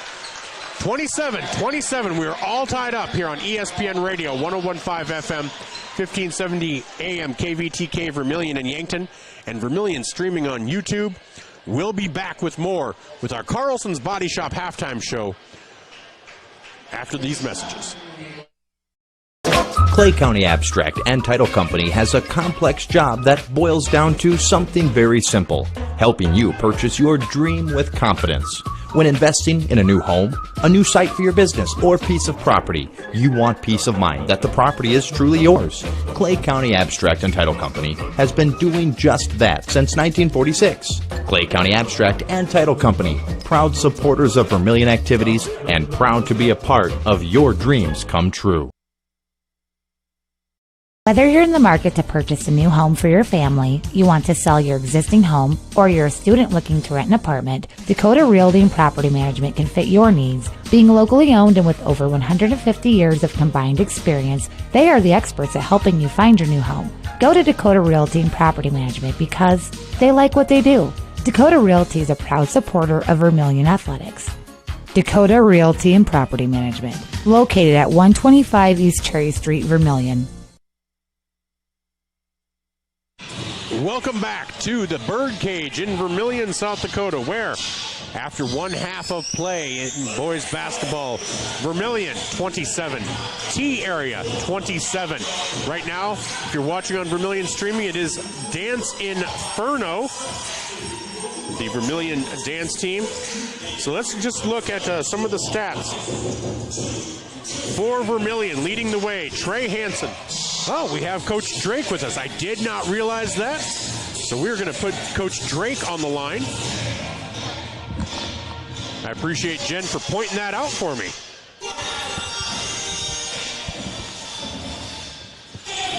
All right. Well, Coach Drake, kind of a tough matchup there tonight. But, you know, felt like there was a lot out there that you guys could still do. It didn't feel like a game where you just walk away saying, okay, they were the better team. You know, it really felt like you play that game 10 times, 5 times you guys are going to walk away with the victory. You know, I thought our girls executed really well defensively. You know, she's averaging 68 points on the year, and, you know, we had a foul in there at the end to give them a few extra, but we had them in the 40s there, basically, and then, you know, they get to 51. So I thought defensively we did a nice job. We made Vasika work for everything she got. Janae did a great job sticking with her the whole game. Unfortunately, we just missed too many shots inside, and that's what kind of... It's kind of been an Achilles heel for us this year. We're hoping our girls break out of it, but you know, we feel like if we make a few more of those layups inside, that it could possibly be a different outcome. Well, and that's exactly what we had talked about up here. You know, Chandler had a really good night, but yeah, she left quite a few and you know, inside shots, and they just bounced off the rim. You know, a bounce here and there, and like you said, it's a different ball game. Yeah, and, you know, and that's, you know, Grant and Vasika are really good, obviously, players for them, but they're, you know, they finish really well inside, and I think that was just the difference in the game is they scored it better in the paint than we did, and we thought we had some mismatches inside with Chandler and Brooklyn and trying to post up some of their guards, and we didn't get the ball into them enough, but you know, hopefully we can go back and work on some things. You know, I thought, you know, the first game back after break, legs were maybe, you know, ran out of gas a little bit quicker than we wanted to, and so working our way back into shape and all those things. We told our girls we still got 14 games to go, a long ways to go, and can take some good things from tonight. Well, exactly. It's one of those where, you know, whether a person believes in moral victories or wants to talk about moral victories, it's a game that you can learn a lot from, and it's a game like Jen and I were talking. You'd rather lose it now than lose it in the regions, or later on when you have to take them on. It's a game that it was a really good test for you guys, and I thought the girls looked good. Now you have until Friday. You prepare for Parkston. They came away with the victory against Hanson tonight, so it's an undefeated team. They're looking pretty good. How do you prepare for that? What's your mindset over the next couple of days? Yeah, and that's a nice thing about our conference and just about our schedule. Obviously, we got to play Crofton, playing T, and all these really good teams. Is we see a lot of different styles of play, and all these games are only going to make us better and prepare us for the later half of the season. So, like you said, we can take some things from the T game, and now we get 2 days of practice, and we go play an undefeated Parkston team. And they've had some really, really nice wins already this year. They just beat an undefeated Hanson team tonight. So, doesn't get any easier, but we got to find a way to recover a little bit here tomorrow, and then hopefully have a really good practice on Thursday to get ready for Friday. Well, and that's exactly right, because it's a long season. You've got these 2 games this week, and you don't ever want to get ahead, but then it's 3 games, and then it's 3 games, and so the schedule gets hard, the schedule gets complicated and busy. So best of luck. Thanks so much for coming up here. I thought the girls looked.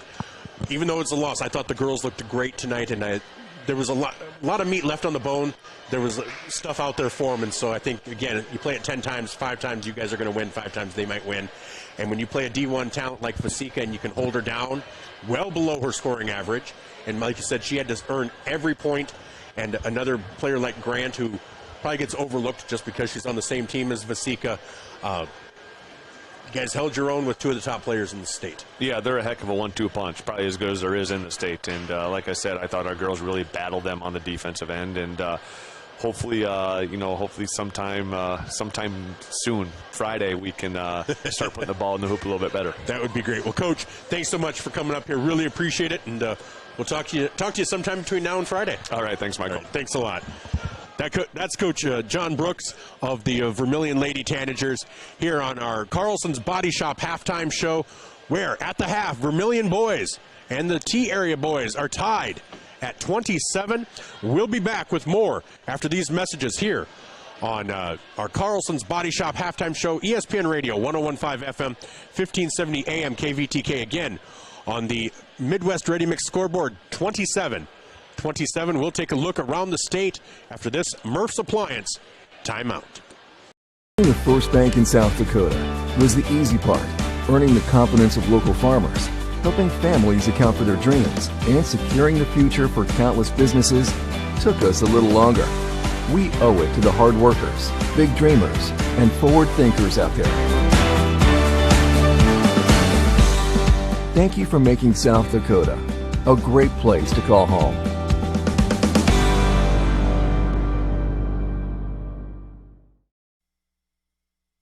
Digital Solutions started small, but now we're growing as FDS provides live streaming coverage for over 20 schools across 3 different states on our Fuller Digital Solutions YouTube channel. Subscribe to get notified when we go live for your school events. Big events are captured live, and your business can get noticed with advertising during our live streams. Local talent and camera operators are encouraged to contact us too for future employment. No experience necessary. We will train. For information about advertising or working with Fuller Digital Solutions, email us and follow us on Facebook. Welcome back to Tanager Basketball, brought to you by First Dakota National Bank. This is the Carlson's Body Shop halftime show. We are at the Birdcage in Vermillion, South Dakota, on the campus of Vermillion High School. We're at the half on the Midwest Ready Mix scoreboard. Vermillion and T are tied at 27. Well, let's take a look around the state. Most of the girls' action is done, and then we'll do an update on the boys' games. Class A girls, Shadron defeated Hot Springs 61-14. Kimball White Lake defeated Tripp Delmont Armor 51-38. Warner over Groton area 40-28. Flandreau over Castlewood 57-16. Garrettson over Del Rapids St. Mary 46-35. DeSmet over Clark Willow Lake 57-36. Bonholm over Parker 71-27. Bonholm is 5-1 on the season. Parkston, as we mentioned before, undefeated Parkston defeated a previously now undefeated Hanson team 61-41. That is the Tanager opponent on Friday. Highmore Herald over Stanley County 63-23. Miller over Woolsey Wessington 54-21. Sanborn Central Woonsocket over Bridgewater Emery. Winner over Chamberlain. McCook Central leads Montrose. Leads Del Rapids 45-30. St. Thomas More Girls over Belle Fourche 41-39. That moves St. Thomas More to 6-2. Belle Fourche to 4-3 on the season. Custer defeats Sturgis 51-44. Lennox leads Mount Vernon Plankinton. Arlington leads Madison 26-18. Elk Point Jefferson defeats West Central 69-54. And no score updates in Millbank, Britton Hecla, or Dubrook area, Sioux Valley. In AA girls, Pierre defeats Sioux Falls Lincoln 41-25. O'Gorman defeats Brookings 60-30. And in B girls, Freeman over Irene Wakanda 57-44. Oldham Ramona Rutland over Freeman Academy Marion 41-24. DeSmet over Clark Willow Lake 57-36 with 3 minutes to go. Harriet Selby area over McIntosh 39-10 after one half. Avon defeats Alcester Hudson 54-49. Iroquois Lake Preston over Hitchcock Tulare 48-36. Howard over Menno 64-27. Andes Central Dakota Christian defeats Gregory 64-30. Famous Andes Central alum, one Linda Harvey Schumacher. Sully Buttes over Phillip 26-18. And Gayville Vollen Scotland, no score update. Timberlake and Faith, no score. Ulrichs and Newell, no score. As we're getting ready to get back into action here, as the Vermillion Tanagers and the T Area Titans are tied at 27. You're listening to ESPN Radio, 101.5 FM, 1570 AM KVTK, and watching on Vermillion Streaming on YouTube. I'm Michael Schumacher, the voice of the Tanagers, alongside Jen Ashley. Trey Hansen brings the ball up, drives in, gets it out to Carter. Carter drives in. Carter was held scoreless in that first half and is still scoreless. That one hit every inch of that rim. Rebound to Boston Williamson.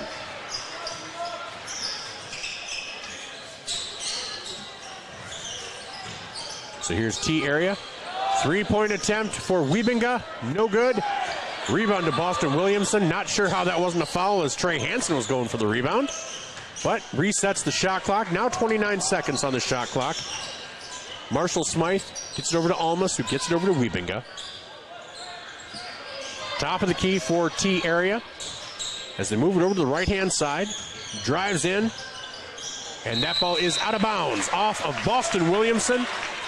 Turnover goes to Vermillion. Again, these Tanagers, they're tied at 27 apiece. If you want to start looking at seed points, we can actually do that while we're here. As Vermillion has the ball, Zone Robinson with the three-point attempt, no good, but he gets his own rebound. Gets it out to Carter Hansen. Carter drives in. Gets turned around, tries to get it to Trey. Trey goes up in the lane. Oh, no good. But he is fouled on the shot.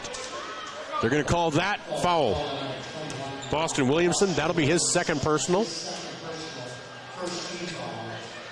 First team. First free throw for Trey is up and good as Vermillion retakes the lead, 28-27. That's 12 points on the night for Trey Hansen. Second free throw up and good. Takes him to 13. 6:47 to go here in the second half, third quarter, sorry. Three-point attempt, no good. Rebound, Connor Rohrig. Connor looks to push the ball up. Doesn't have the number, so he will hand it off to Zone Robinson. Zone gets it to, and they're going to call Trey Hansen for an offensive foul. So that is Trey's second personal, first team of the quarter. 6.5 minutes to go here in the third quarter.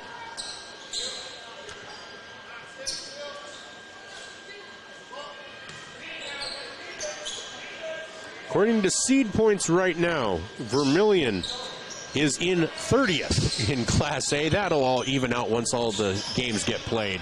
That's a deceiving. Here's T area getting the ball around the horn. Here's Zone Robinson picking up Smythe. They get it down to Williamson, up and no good. Rebound again to Connor Rohrig. Out ahead to Zone Robinson. One player in the paint, and they're going to call a foul.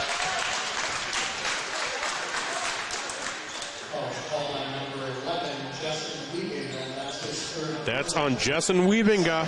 That's his third personal. He is the second leading scorer on this team, averaging 13, but right now he only has 2 points on the game.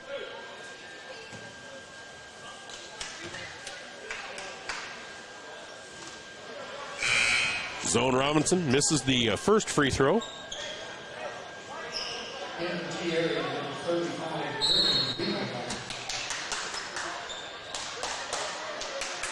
Oh, are they calling a technical foul on T area?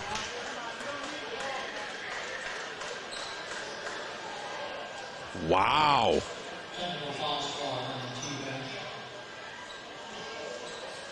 It's called on the T bench, so it doesn't count against anybody, any individual.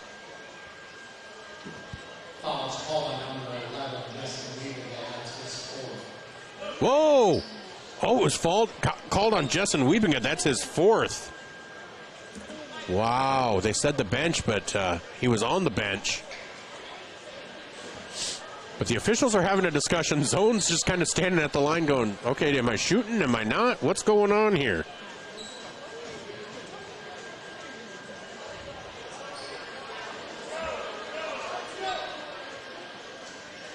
And if you're looking at seed points, T area is currently in 40th.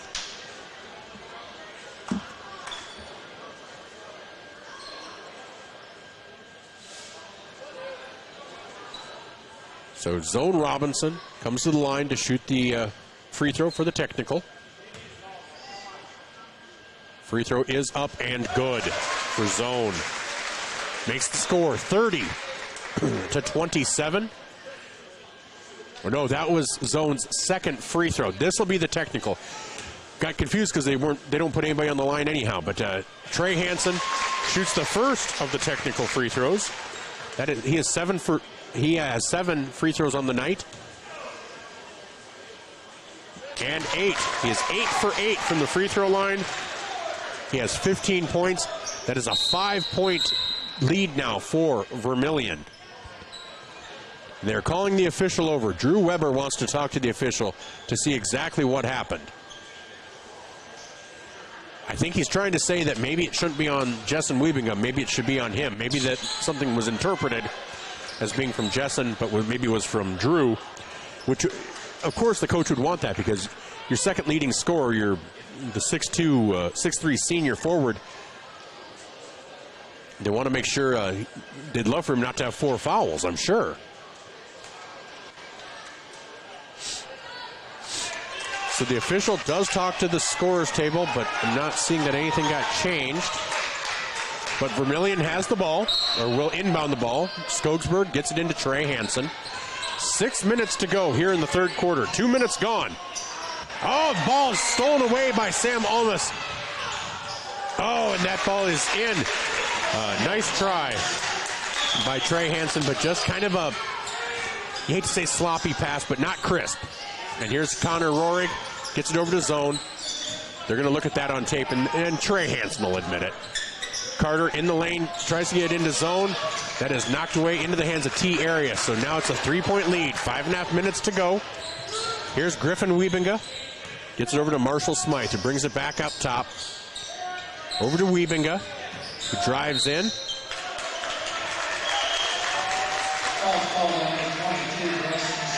They called a foul on 22, Bryson Skogsberg, his second, and the team's second.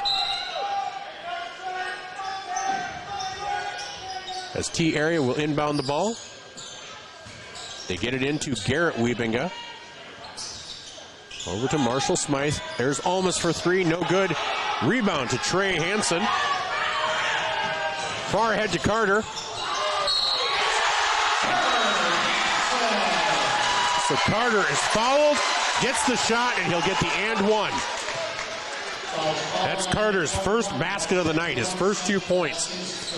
So Carter is fouled by Boston Williamson, and that's Williamson's third. So coming in for Williamson is number 15, Brenner Conrad. So Carter Hansen to the line to shoot the old-fashioned three-point play, and that is good. Carter Hansen now has 3 points on the night. And here's a timeout, 30-second timeout by Coach Drake for Vermillion. So we'll just keep it right here. Score is 35-29, 5:06 to go here in the third quarter. Vermillion being led in scoring by Trey Hansen with 15. Zone Robinson with 10. Bryson Skogsberg has 4. And Carter Hansen has 3. And Connor Rohrig has 1. So 35-29. This T area, again, they're going to Double-A next season. So it's a good matchup against what would be considered probably a bigger school than Vermillion. T area on the season, 3-3. They fell to Dakota Valley by 10. They defeated Tri-Valley by 22. They defeated Del Rapids by 7. They defeated Brookings by 13. They fell to O'Gorman by 22. They fell to Marshall out of Minnesota by 5. So T area will inbound the ball. 5:06 to go. 35-29 in the third quarter, I should say. T area inbounds the ball. It's Almas, Wiebinga, Smythe, Conrad, and Wiebinga. And that ball is out of bounds off of T area. So Vermillion will inbound. Vermillion has on the court Connor Rohrig, Trey Hansen, Carter Hansen, Zone Robinson, and Bryson Skogsberg. Again, Griffin Wiebinga, Marshall Smythe, Brenner Conrad, Sam Almas, and Garrett Wiebinga. So Zone Robinson to inbound the ball, gets it into Trey Hansen. Trey Hansen's picked up there by Marshall Smythe. Trey, there's a look to get it across the midcourt. Carter Hansen gets it down low to Connor Rohrig, and that ball is taken away. Probably a turnover on Carter Hansen on that one. Just a pass, should have been a little crisper. Knocked out of bounds by Carter Hansen. Good defense. Make him inbound the ball, reset. Shot clock still at 27.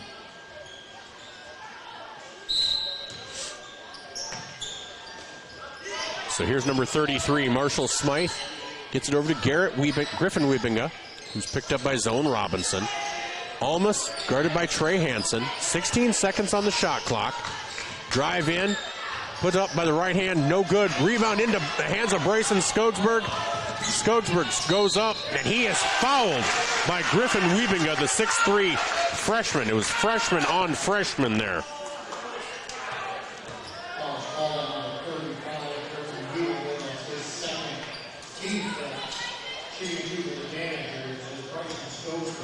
So Skogsberg, first free throw for him. He has 4 points on the night.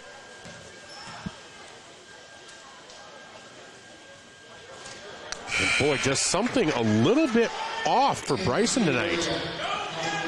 Playing aggressively on defense. Driving the ball well. Just shots of length seem to be falling just a little bit short or a little bit off. I'm not quite sure what it is. Second free throw is up and rolls out, and rebound to Sam Almas. So 35-29, halfway through the third quarter. Here's Almas over to Qualseth. Cross-court pass to Smythe, no good. Rebound Skogsberg. Like I said, he's playing well otherwise. That's his 6th rebound as far as I can tell. Trey Hansen drives in, loses the ball, picks it back up. And they're going to call a foul. Who are they going to get? Number 15. That's Conrad's second personal. So Trey Hansen, that's the 5th team foul. Trey Hansen will go to the line. Hansen has 15 points on the night. Cole Tweeton looking to come in. First free throw for Hansen is up and good. Tweeton comes in for Rohrig. You have Griffin Wiebinga coming in for Garrett Wiebinga. So on the court, Sam Almas, Griffin Wiebinga, Brenner Conrad, Marshall Smythe, and Jack Qualseth. Trey Hansen with another free throw, gives him 17 points on the night. Here's Smythe. Oh, that probably should have been a travel, but didn't call it. Here's Qualseth. Cross-court pass over to Almas in the right corner, and that is no good. Rebound, Carter Hansen. Carter drives in, in the paint, goes up with the left hand, up and in. Carter Hansen with 5 points now. 39-29, Vermillion with a 10-point lead. 3 minutes, 10 seconds to go in the third quarter. Here's Almas, gets it out to Griffin Wiebinga. And Almas, they reset. Qualseth over to Conrad. Cutting player out in the left corner, no good. Rebound by Almas, goes back up and in. And that's a 30-second timeout for T area. So again, we're just going to keep it here rather than going to a quick cut commercial. 2:49 remaining here in the third quarter. Vermillion 39. T area 31. Remember, it was tied at 27 at the half. So Vermillion has outscored T 12-4 here in the second half. Vermillion's being led by Trey Hansen with 17 and Zone Robinson with 10. Carter Hansen picking it up. He has 5. Cole Tweeten with 2. And Bryson Skogsberg with 4. And Connor Rohrig with 1. Pacing T area is Sam Almas with 13. Being led also by Griffin Wiebinga with 5. And Jack Qualseth with 3. As well as a few other players. Like I said, this is a good test for Vermillion. This is going to put the rest of the state on notice. If Vermillion can come away with a victory tonight, the rest of Class A is going to have to say, okay, this Tanager team is for real. This Tanager team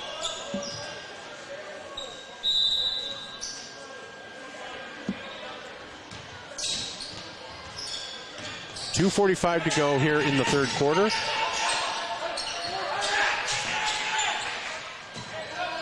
Bryson Skogsberg for 3, yes! Yes! Bryson Skogsberg gets off the schneid. It's now 7 points for Bryson. Here's Qualseth on the block. Gets it into Almas. Almas goes up, makes the shot, and I'm not sure who they're going to call the foul on.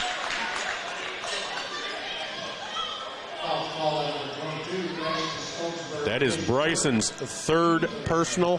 Almas will go to the line to shoot the and one. Almas now with 15 points. So Skogsberg comes out. Landon Cerny comes in.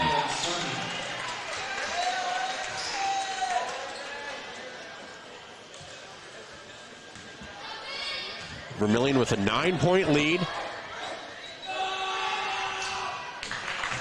And that will cut it down to 8 with Almas hitting that free throw.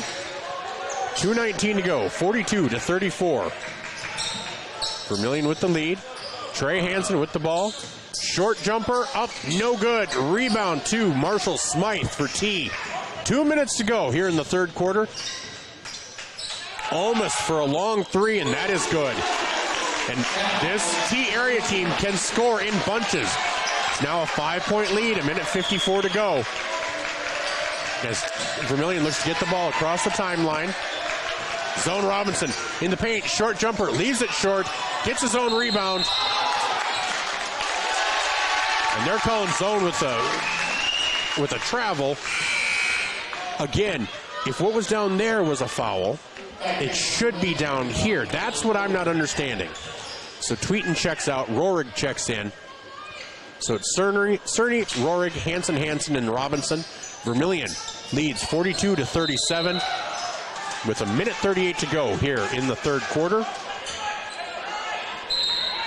Came into this tied at 27.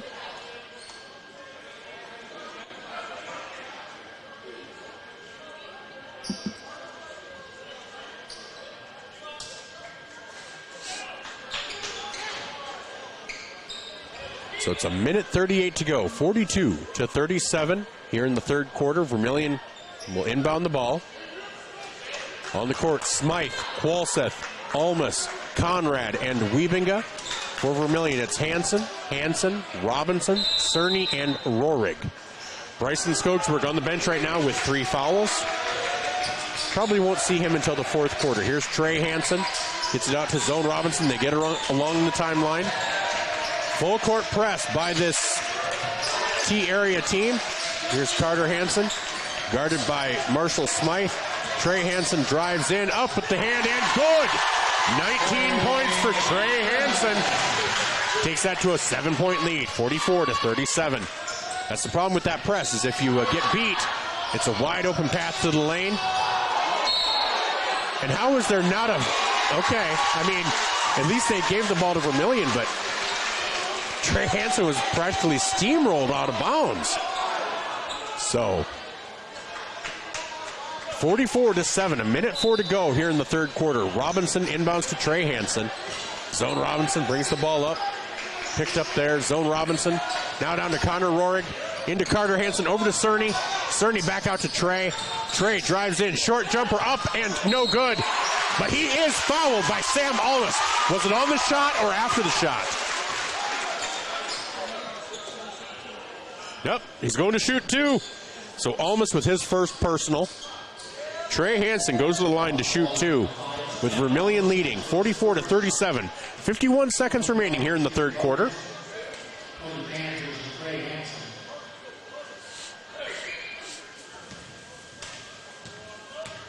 So Hansen goes to the line. First free throw is up and in. That is 20 points on the night for Trey Hansen. Checking out, Marshall Smythe. Checking in, Garrett Wiebinga. So Qualseth, Conrad, Wiebinga, and Almas. Hansen at the line. Free throws up and good. That's 46-37. Vermillion with a 9-point lead. 44 seconds to go as T area finally breaks the press. Trying to cross-court pass to Almas. Almas looks to do for the three, and that is good. 26 seconds to go. Shot clock is off. 46-40. Vermillion leads here in the third quarter, as Vermillion will play for the final shot. As we get a good view of the Vermillion crowd, not too impressed with the arrogance and attitude of the T team. Three-pointer! Trey Hansen! And the last second shot fails. Vermillion heads to this fourth quarter, leading 49-40 on the Midwest Ready Mix scoreboard. We'll be back with our first quarter. You're listening to Tanager Basketball, brought to you by First Dakota National Bank on ESPN Radio, 101.5 FM, 1570 AM, KVTK, and Vermillion Streaming on YouTube. Interior technicians. I'm ready for my big role, Jerry. What do you mean? You said I'd be in your next 30 commercials.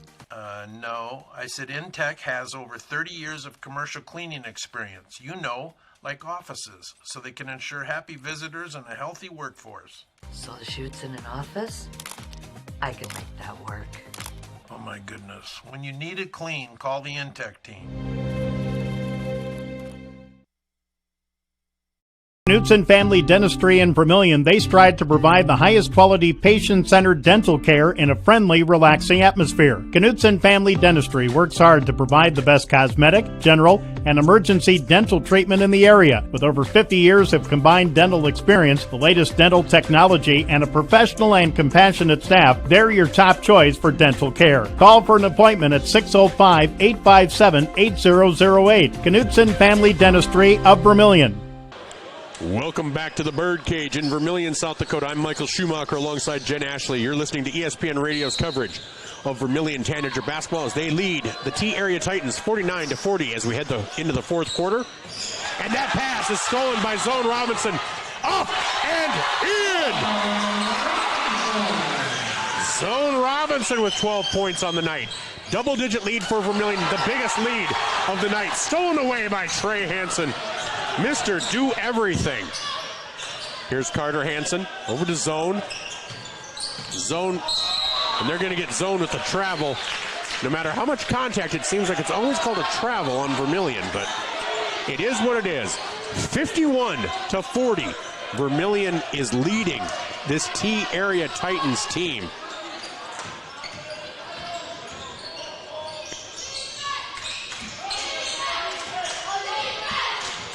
So here's Marshall Smythe with the short jumper, no good. Rebound into the hands of Carter Hansen. So Carter not having his normal night. He's struggled from the field a little bit, trying to get a shot. Trey Hansen's really picked up the slack there. Zone Robinson having his best night of the season. And Bryson Skogsberg manhandled, but no call. Here's Almas being guarded by Carter. Almas gets it off to Williamson. Williamson puts up a shot, no good. Rebound, Almas knocked away by Trey Hansen into the hands of Marshall Smythe. Almas up with the right hand. And they're going to call a blocking foul on Bryson Skogsberg. That's Bryson's fourth personal. 6:43 to go. First team foul, but fourth personal for Bryson. So 6:43 to go in the fourth quarter. Vermillion leads 51-40. Almas is at the line to shoot two. First free throw is up and no good. Almas on the night has 22. Landon Cerny will check in for Bryson Skogsberg.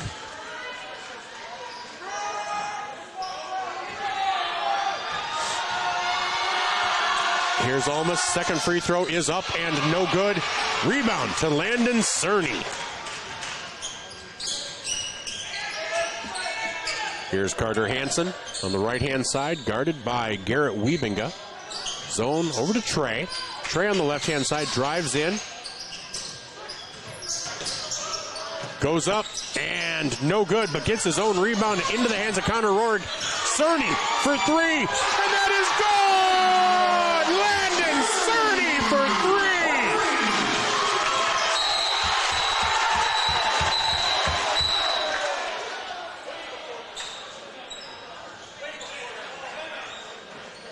So that's a timeout called by T-Area. That is a full timeout as they trail 54-40 with 6:11 to go. We'll take a quick timeout here on ESPN Radio, 101.5 FM, 1570 AM, KVTK, and Vermillion Streaming on YouTube.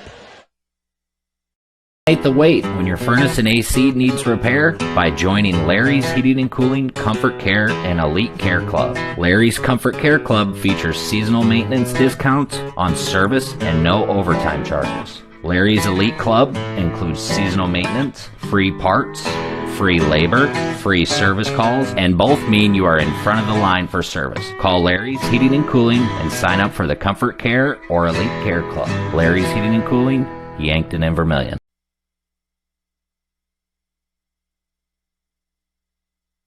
Welcome back to the Birdcage, where with 6:11 to go, Vermillion leads 54-40. Vermillion being paced by the 24 points of Trey Hansen, 12 points of Zone Robinson, and they just got a three from Landon Cerny. Remember, this T-Area team is 3-3, only having lost to Dakota Valley by 10, and then losing to O'Gorman by about 20, and then losing to Marshall, Minnesota, a double A-sized team out of Minnesota. So 2 minutes gone here in the fourth quarter. Vermillion is going to put some people on notice with this game tonight if they are able to come out with a victory. And that ball is knocked out back into the hands of Marshall Smythe. 14 seconds on the shot clock. Here's Jessen Wiebinga. Gets his own rebound, though, on the missed three-pointer. There's Marshall Smythe. And I don't even think that hit rim. That is out of bounds. That will turn over to Vermillion with 5:44 to go. This is a T-Area team that averages 56 points a game. Right now they're at 40. And they give up an average of 55. Here's Connor They called a charge on Carter Hansen.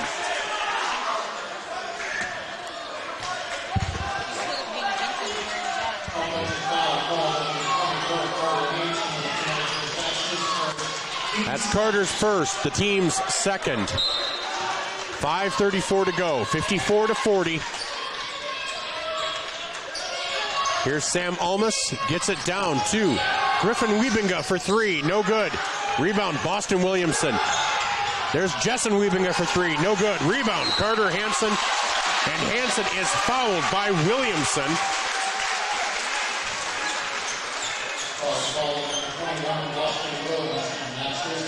That's his fourth personal, first team. So that is the second player for T-Area to have four fouls, along with Jessen Wiebinga. Here's Zone Robinson, gets it to Carter Hansen. Carter, they have about 4 seconds to get across the timeline. Here's Connor Rohrig. Connor gets it over to Trey on the right-hand side. Vermillion moving left to right as I see them. Trey gets it out to Landon Cerny. Bryson Skogsberg again on the bench with 4 fouls now. Here's Zone Robinson, drives in, up with the right hand, up and in. Zone Robinson having his best game of the year, and that's Connor Rohrig with the foul. And Connor knew it as soon as he did it. He just overran it just a bit. So Connor's first personal, third team. T-Area will inbound the ball now with 35 seconds on the shot clock. 4:45 to go in the game. Vermillion now leads by 16 points, by far the biggest lead in the game. Sam Almas for 3, no good. Rebound, Trey Hansen. No, they're going to call it off of Trey Hansen. Out of bounds to T with 35 seconds to go. Again on the court for Vermillion. Hansen, Skogsberg. No, Hansen, Rohrig, Cerny, and Robinson. Here's Wiebinga in the paint. Goes up with the right hand. No good. Gets his own rebound up and in.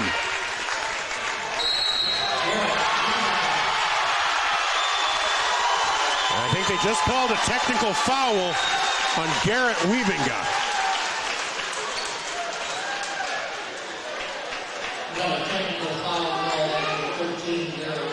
That'll be Wiebinga's third.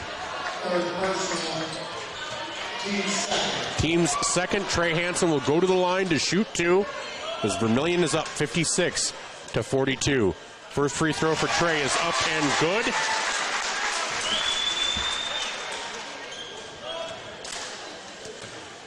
(57-42). Make that 58-42. Trey Hansen having with 26 points. I'd like to know what his career high is because this has to be getting close if it's not there.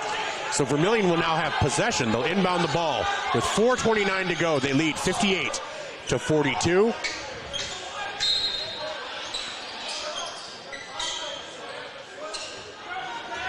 Trey Hansen brings the ball up, guarded by Qualseth. Hansen hands it off to Rohrig. Rohrig to Zone. Zone has it knocked away by Sam Almas.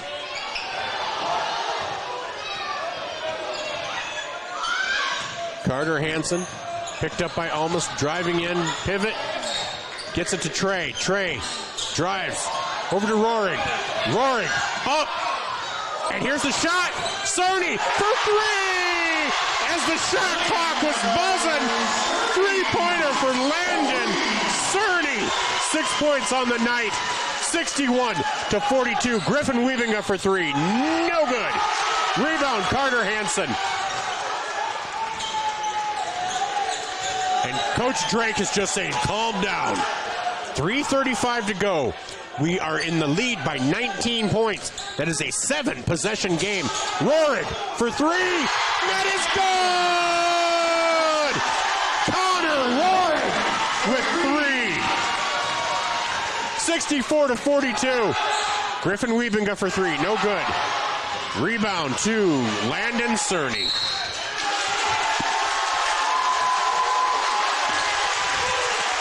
And I believe that foul is going to be on Williamson.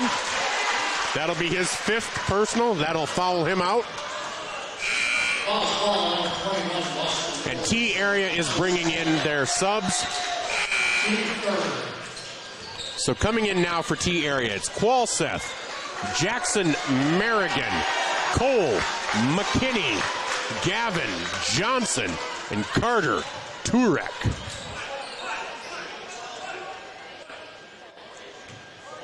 So 3:10 to go. Vermillion leads by 22. It's an 8-possession game with 3 minutes to go. I believe T-Area is waving the white flag with all of their... And that's a 3 for Bryson Skogsberg. After a rough night, that gets Bryson to 10. 67-42. You do wonder if Coach Drake ends up putting in some of his, and yep, the reserves are coming in for Vermillion. I see Cade Roovers with his warm-up jersey off. I see Wyatt Morse with his warm-up jersey off. I see Trenton Thomas taking his warm-up jersey off. Jack Qualseth goes in. He was fouled by Connor Rohrig. That'll be Connor's second. And Gabe Larson and Carson Priester. So coming in for Vermillion, you have Cade Roovers, Wyatt Morse, Gabe Larson, Carson Priester after this free throw, and that is missed. So again, Carson Priester, Wyatt Morse, Gabe Larson, Trenton Thomas, and Cade Roovers come in for Vermillion. Coming out, Carter Hansen, Trey Hansen, Connor Rohrig, and Zone Robinson and Bryson Skogsberg. Great game by this Vermillion Tanagers team. Look forward to talking to Coach Drake. Next free throw is up and good for Qualseth. 67-43, 2:42 to go. Cade Roovers gets the ball over to Carson Priester. Priester to Thomas. Thomas drives in. Up and in. Carson Thomas gets in the scorebook. 2:26 to go. 69-43. Three-point attempt for T area. Rebound to Carson Priester. Cade Roovers to bring the ball up. Gets caught among the trees. Kicks it out to Trenton Thomas. Thomas has it over to Carson Priester. Priester drives in. Gets it over to Roovers. 13 seconds on the shot clock. Less than 2 minutes to go. There was Wyatt Morse. Here's Trenton. Out to Roovers. Roovers drives in, up with the right hand. No good. Rebound by Priester. Put back. No good. Here's T area with 1:43 to go. They go up, and he is fouled. I believe that is Cole McKinney that was fouled. Carson Priester gets himself a foul. That's the team's fifth, so with 1:39 to go, Vermillion will win 69-43. They're gonna win. Score is 69-43. First free throw is up and good for Cole McKinney. And the second free throw is up and good. 69-45. 1:39 to go. Vermillion's going to move to 5-1 on the season for the boys. With some nice victories. Here's Trenton Thomas. Good chance for the reserves to get a little playing time out here tonight. Priester. Over to Larson. Larson gets it ahead. Nope, that is stolen away by Cole McKinney. McKinney goes up with the right hand. He has himself 4 points on the night. 1:11. Here's Vermillion. It's a 22-point lead. Roovers gets it over to Carson Priester. Priester picks up his dribble. Gets it to Thomas. Thomas back to Morse. Morse for three. No good. Rebound to Cole McKinney. McKinney brings the ball up. Gets it over to Jackson Merrigan. Merrigan drives in. Up with the left hand. Up and in. In for Merrigan. In for Merrigan. 36 seconds to go. About a 2-3 second difference between the game clock and the shot clock. Roovers picked up by McKinney. 20-point lead for Vermillion. Here's Trenton Thomas. Back to Roovers. Over to Priester. Priester back to Roovers. 16 seconds on the shot clock. Again, about a 4-second difference. Maybe 3, 4. Here's Priester for three. Oh, no good. Rebound to T area. Jack Qualseth, 4, 3, 2, 1. Qualseth, and they're not going to get a shot off. That will be it. After being tied at half, Vermillion outscores T area 42-22. We'll be back with our post-game show brought to you by First Dakota National Bank here on ESPN Radio. 101.5 FM, 1570 AM, KVTK in Vermillion and Yankton, and Vermillion streaming on YouTube. I'm Michael Schumacher alongside Jen Ashley. Stick around for our postgame show. Coach Jay Drake and analysis coming up next. You are self-motivated, accountable, and eager to learn new skills. We'd love to talk to you about a rock star career. Masaba in Vermillion is hiring full and part-time manufacturing positions for the rock industry. Masaba provides comprehensive training in a clean, safe, and state-of-the-art facility. Masaba offers competitive wages, a fun and interesting work environment and culture. Join our team of rock stars. Visit masabainc.com to learn more.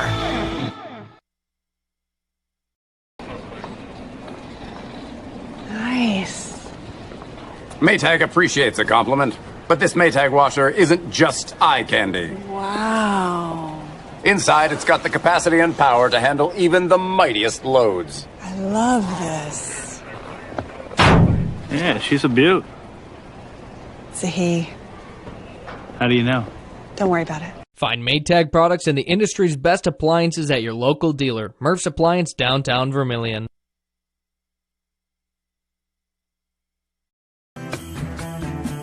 Pied Piper Flowers and Gifts, your floral and gift store on the corner of 15th and Broadway. We have what you need this holiday season. The freshest flowers and plants, home decor, candles, games, puzzles, socks, a great foodie corner, and of course beautiful jewelry, because we love things that sparkle. Be sure to stop by and see all that we have. It will surprise you. Shop local, shop Pied Piper Flowers and Gifts, your floral and gift store.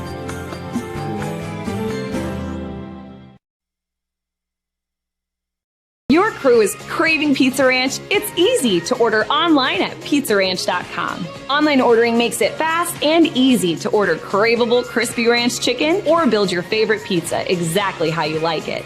And now, for even more convenience, place your favorite order with just one tap. So when you're craving pizza or the country's best chicken, go to pizzaranch.com and start your order. For craveable food and convenient online ordering, there's so much to love at Pizza Ranch. Welcome back to the Birdcage in Vermillion, South Dakota, where the Vermillion Tanagers have defeated the T-Area Titans by a score of 69-49. Let's take a look. Just one moment here.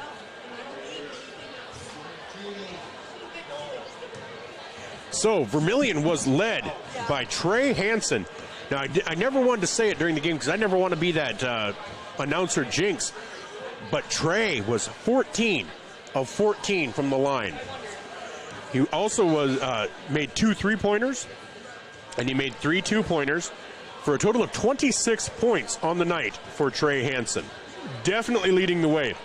But I think Zone Robinson might have had his best game of the season, as he ended up scoring 14 points tonight. So between the two of them, they had 40 of the 69 points. But it was a team game. Bryson Skogsberg, he had 10 points tonight. So right there, you're looking at 50. Connor Rohrig, he had 4 points. Cole Tweeton, he had 2. Carter Hansen, he had 5. And Landon Cerny, he had 6. And also Trenton Thomas had 2. So a great team game for this Vermillion Tanager team. And this is really going to put them on the map. Unfortunately, what it probably does is puts a target on their back now for teams as they start coming in. Leading the way for the T-Area Titans was Sam Almas. Came into this game averaging just under 20 points a game at 19.7. He leaves with a total of 25. So that average should go up. Probably going to be right about at 20 now for Sam Almas. Also for T. So again, he scored 25 of the 49. He scored over half of them. Jessen Wiebinga usually scored, averaging 13 on the season, came in and nothing from the field, hit 2 free throws for 2 points. Garrett Wiebinga, averaging 3.3 points, had 2 points tonight. Number 21, Boston Williamson, had 2 points. Number 33, Marshall Smythe, usually averages about 7.5, had 6 points tonight. Number 35, Griffin Wiebinga, the 6'3 freshman, had 5 points tonight. And then 4 points for Jack Qualseth, and 4 points for Cole McKinney, and then 2 points for Jackson Merrigan. So just a great all-around game for this Vermillion Tanager boys team as we are awaiting Coach Jay Drake. So we're going to take another 1-minute timeout, and then we'll come back with some scores from around the state brought to you by the Vermillion Medical Clinic. But again, on our Midwest Ready Mix scoreboard, Vermillion boys win 69-49.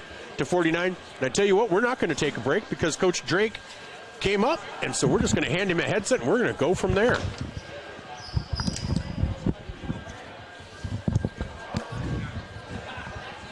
Well, Coach, you know, I don't even think I need to ask how you feeling. Yeah, good. Obviously, good team effort, good team win for us. We knew it'd be a battle, and you know, I think a lot of people obviously will pick up and probably raise a few eyebrows just because of the spread. What they won't realize unless you were at the game, obviously, it's a dead even game at halftime.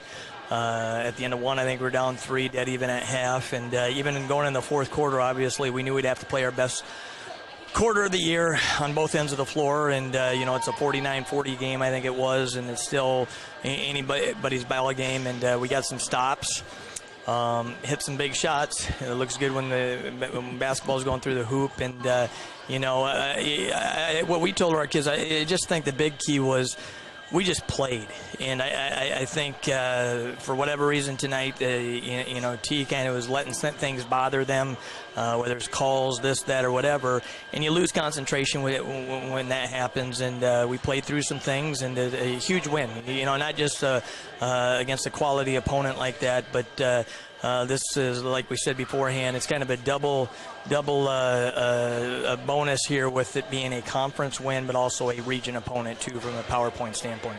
Exactly, and you know, going into this, we had talked about how this was probably your worst performance last season. I think 22 points I think you guys scored. Yep. So, you know, just a really nice turnaround for you. And everyone, even, you know, Trey Hansen was just, I don't know what his career high is. It might be 26 now, but just had a great night all over the court. I think Zone Robinson, I think this was his best night of the season so far. I thought Carter Hansen, you know, he wasn't getting it from the field. I mean, they were just kind of all over him. It just wasn't coming to him. But distributing, rebounding, defensively, I mean, he's always that defensive player. But even Cerny hitting to Skogsberg, you could tell he wasn't feeling it, then he did, but wasn't letting that get to him. But, you know, you talk about T maybe letting it get to him. 2 technicals on players, and that's, you know, when it's on players, that is indicative of maybe emotions getting a little raw for them. Yeah, and for us, obviously, we put ourselves, you know, the third quarter was huge, like anything. When it's a tie ball game, you're trying to set the tone or what the complexion of the fourth quarter will look like. And, you know, obviously getting a 9-point lead going in the fourth doesn't mean you're going to win the basketball game, but it gives you an opportunity, and it forces them to maybe gamble a little bit. They went into kind of a trapping all over the place in the half court, and we got some easy ones on the back end of that. And, you know, like we said to our kids in the locker room, it was just an all-around, you mentioned it right now, you just go across the board. The 7 guys that played in our rotation, you know, until the end there, all chipped in some aspects, defensively, offensively. You know, I thought Cole did a nice job coming in and just giving us it gives us a different look with a 6'7" kid, and he altered some shots during the game, got a put back there in the first half, and we need that just to have some height and protection in the paint and at the basket and stuff. But and then our bench guys, you know, even though not getting in the game, the energy and enthusiasm they brought is contagious on the bench, and it was a complete. I was worried. Obviously, they had played 2 games last week. They're back in game rhythm. We haven't played in 2 weeks. That always scares you. But more than anything, we did not have a really good practice yesterday. Now, over the years, we've had some of our better games have actually come after bad practices. But like any time as a coach, you always want to have great practices. So it was scary coming in tonight, but we did a heck of a job. Yeah, it was just a great team game. And like you said, like you always say, you know, you enjoy this one tonight, and then you start thinking about Parkston. You've got that doubleheader on the road on Friday. So you've got 2 practices between now and then. What are you taking away? What are you focusing on? And then are you worried with a game like this that all of a sudden not that you don't want people taking notice because it means you're doing something right, but all of a sudden now, do you feel like maybe you have a target on your back after a game where you defeat T area by 20 points? Well, we got a long season and we got a lot of work to do, but, the biggest thing for us is you hope it just builds some confidence for our team. School, we're back in school on Thursday. We got in-service for teachers tomorrow, so we'll have an afternoon practice. We've been going in the morning the whole break, so and then back with school Thursday, try to get back into a school rhythm with games and stuff. But Parkston's going into tonight. I don't know how their game was with Hanson, but they're either going to be 6-1 if they win that game, or 5-2, and they've got athletes that are, they won the state football title in their class, and these are football kids that are used to winning, and they got guys that have been playing the basketball now for 3-4 years, and they're a big, strong, physical team. It'll be a different look for us, but we'll no doubt have our hands full, and like anything, we're going to have to go on the road and play well.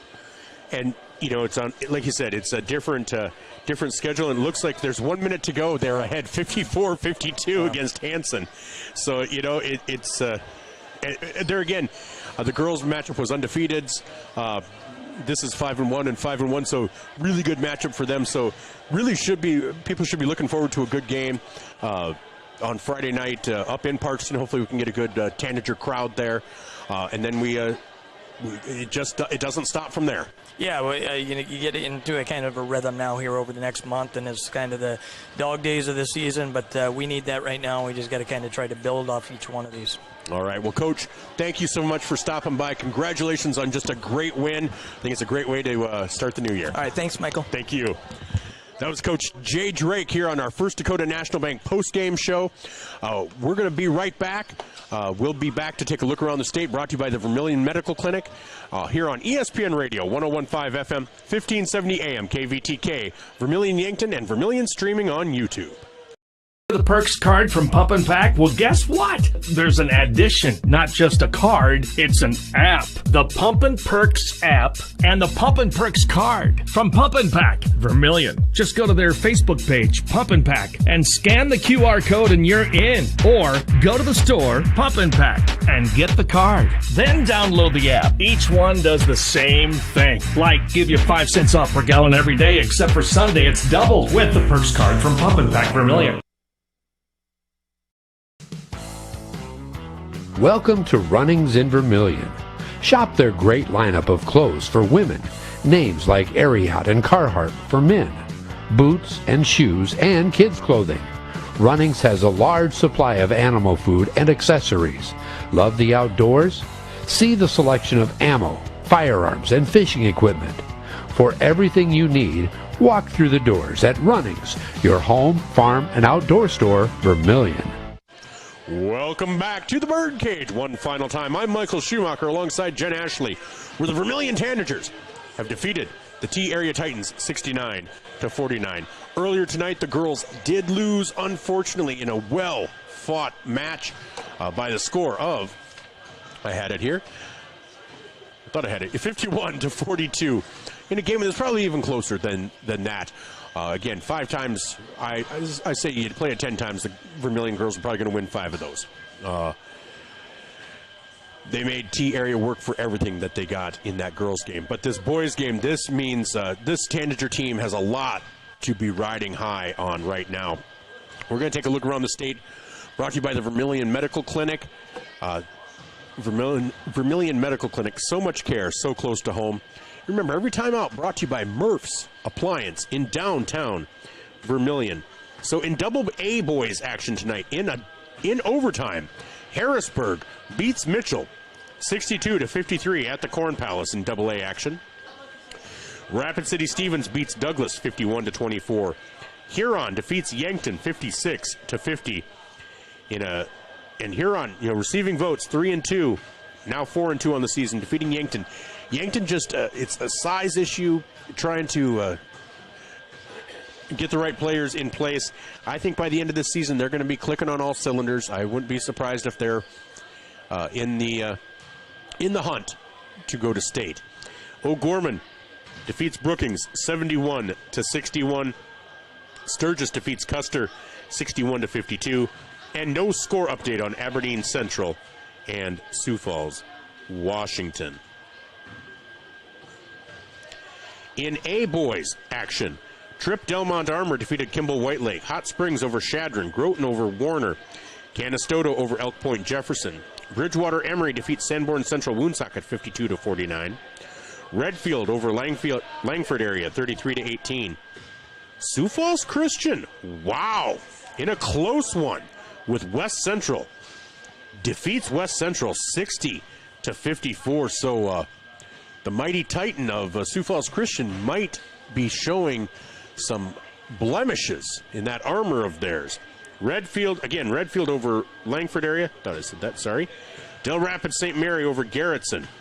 Stanley County over Highmore Herald. Winner over Chamberlain. Potter County over Mobridge Pollock. Do we have a score update on that Parkston-Hanson? Oh. Parkston defeats Hanson 58-54. That is who Vermillion will be playing on Friday. Parkston is 5-1 on the season. Now 6-1 on the season. They have defeated Tri-Valley. They have defeated Tripp Delmont Armor. They have defeated Chamberlain, Parker, Winner, and they have fallen to Wall and defeated Hanson. So that should be a good matchup, and that'll be right here on ESPN Radio, 101.5 FM, 1570 AM, and Vermillion Streaming on YouTube. If you can't make it in person, we've got the best coverage for you. Millbank over Britton Hecla, 80-17. Score update, Parker defeats Bonhomme, 47-38. Wolsey Wessington over Miller, Sturgis Brown over Custer, and St. Thomas More leads Belfouche 31-22. And then in B action, Gregory defeats Andes Central Dakota Christian. Andes Central is the home school for Pickstown kids. Tripp Delmont Armor defeats Kimball White Lake. Oldham Ramona Rutland over Freeman Academy Marion at the start of the fourth period. That's 46-45. Freeman defeats Irene Wakanda 72-59. Groton area over Warner, 69-34. Canastota over Elk Point Jefferson. Harriet Selby area over McIntosh. Howard leads Menno 49-11 at the half. Bridgewater Emory over Sanborn Central Woonsocket. White River over Kadoka area. Gayville Vollen over Scotland, 59-50. And congratulations there. Spencer scored his 1,000th point of his career for Gayville Vollen. Alcester Hudson defeats Avon 51-50. Del Rapids St. Mary over Garrettson 72-51. By the way, congratulations to Garrettson getting their first victory, I believe, in 29 games this weekend. So congratulations to them, just getting off that monkey off their back. Hitchcock Tulare, 2 minutes left in overtime, leading Iroquois Lake Preston 57-54. And Wolsey Wessington over Miller. And in girls, Class AA action. O'Gorman over Brookings, Pierre over Lincoln, Custer over Sturgis. In A action, Shadron over Hot Springs. We'll just take a look. Philandra over Castlewood. Again, T area over Vermillion. Bonhomme over Parker. Parkston over Hanson. Again, doubleheader in Parkston on Friday night. And St. Thomas More over Belfouche. Lennox over Mount Vernon Plankinton. Arlington over Madison. And Elk Point Jefferson over West Central. Freeman defeated Irene Wakanda 57-44. Kimball White Lake defeated Tripp Delmont Armor 51-38. Oldham Ramona Rutland defeated Freeman Academy Marion 41-24. And Avon over Alcester Hudson 54-49. And Andy Central Dakota Christian over Gregory 64-40. That should do it for our scores from around the state as we have for updates. Again, from here, the Tanager girls fall 51-42. The Tanager boys win 69-49. We'll be back on Friday here on ESPN Radio, 101.5 FM, 1570 AM, KVTK, Vermillion and Yankton, as the Vermillion Tanager boys and girls will play a doubleheader against the Parkston Trojans in Parkston. So get ready for a road matchup. We'd love to have you in attendance, but if you cannot make it, we'll be happy to bring you all of the action. We will have that interview with Taylor Barta at that time, and we'll also have our coaches' interviews as well. For Jen Ashley, I'm Michael Schumacher. So glad you could be with us tonight, and we will talk to you again on Friday. Best of luck, and we'll see you then. Happy New Year!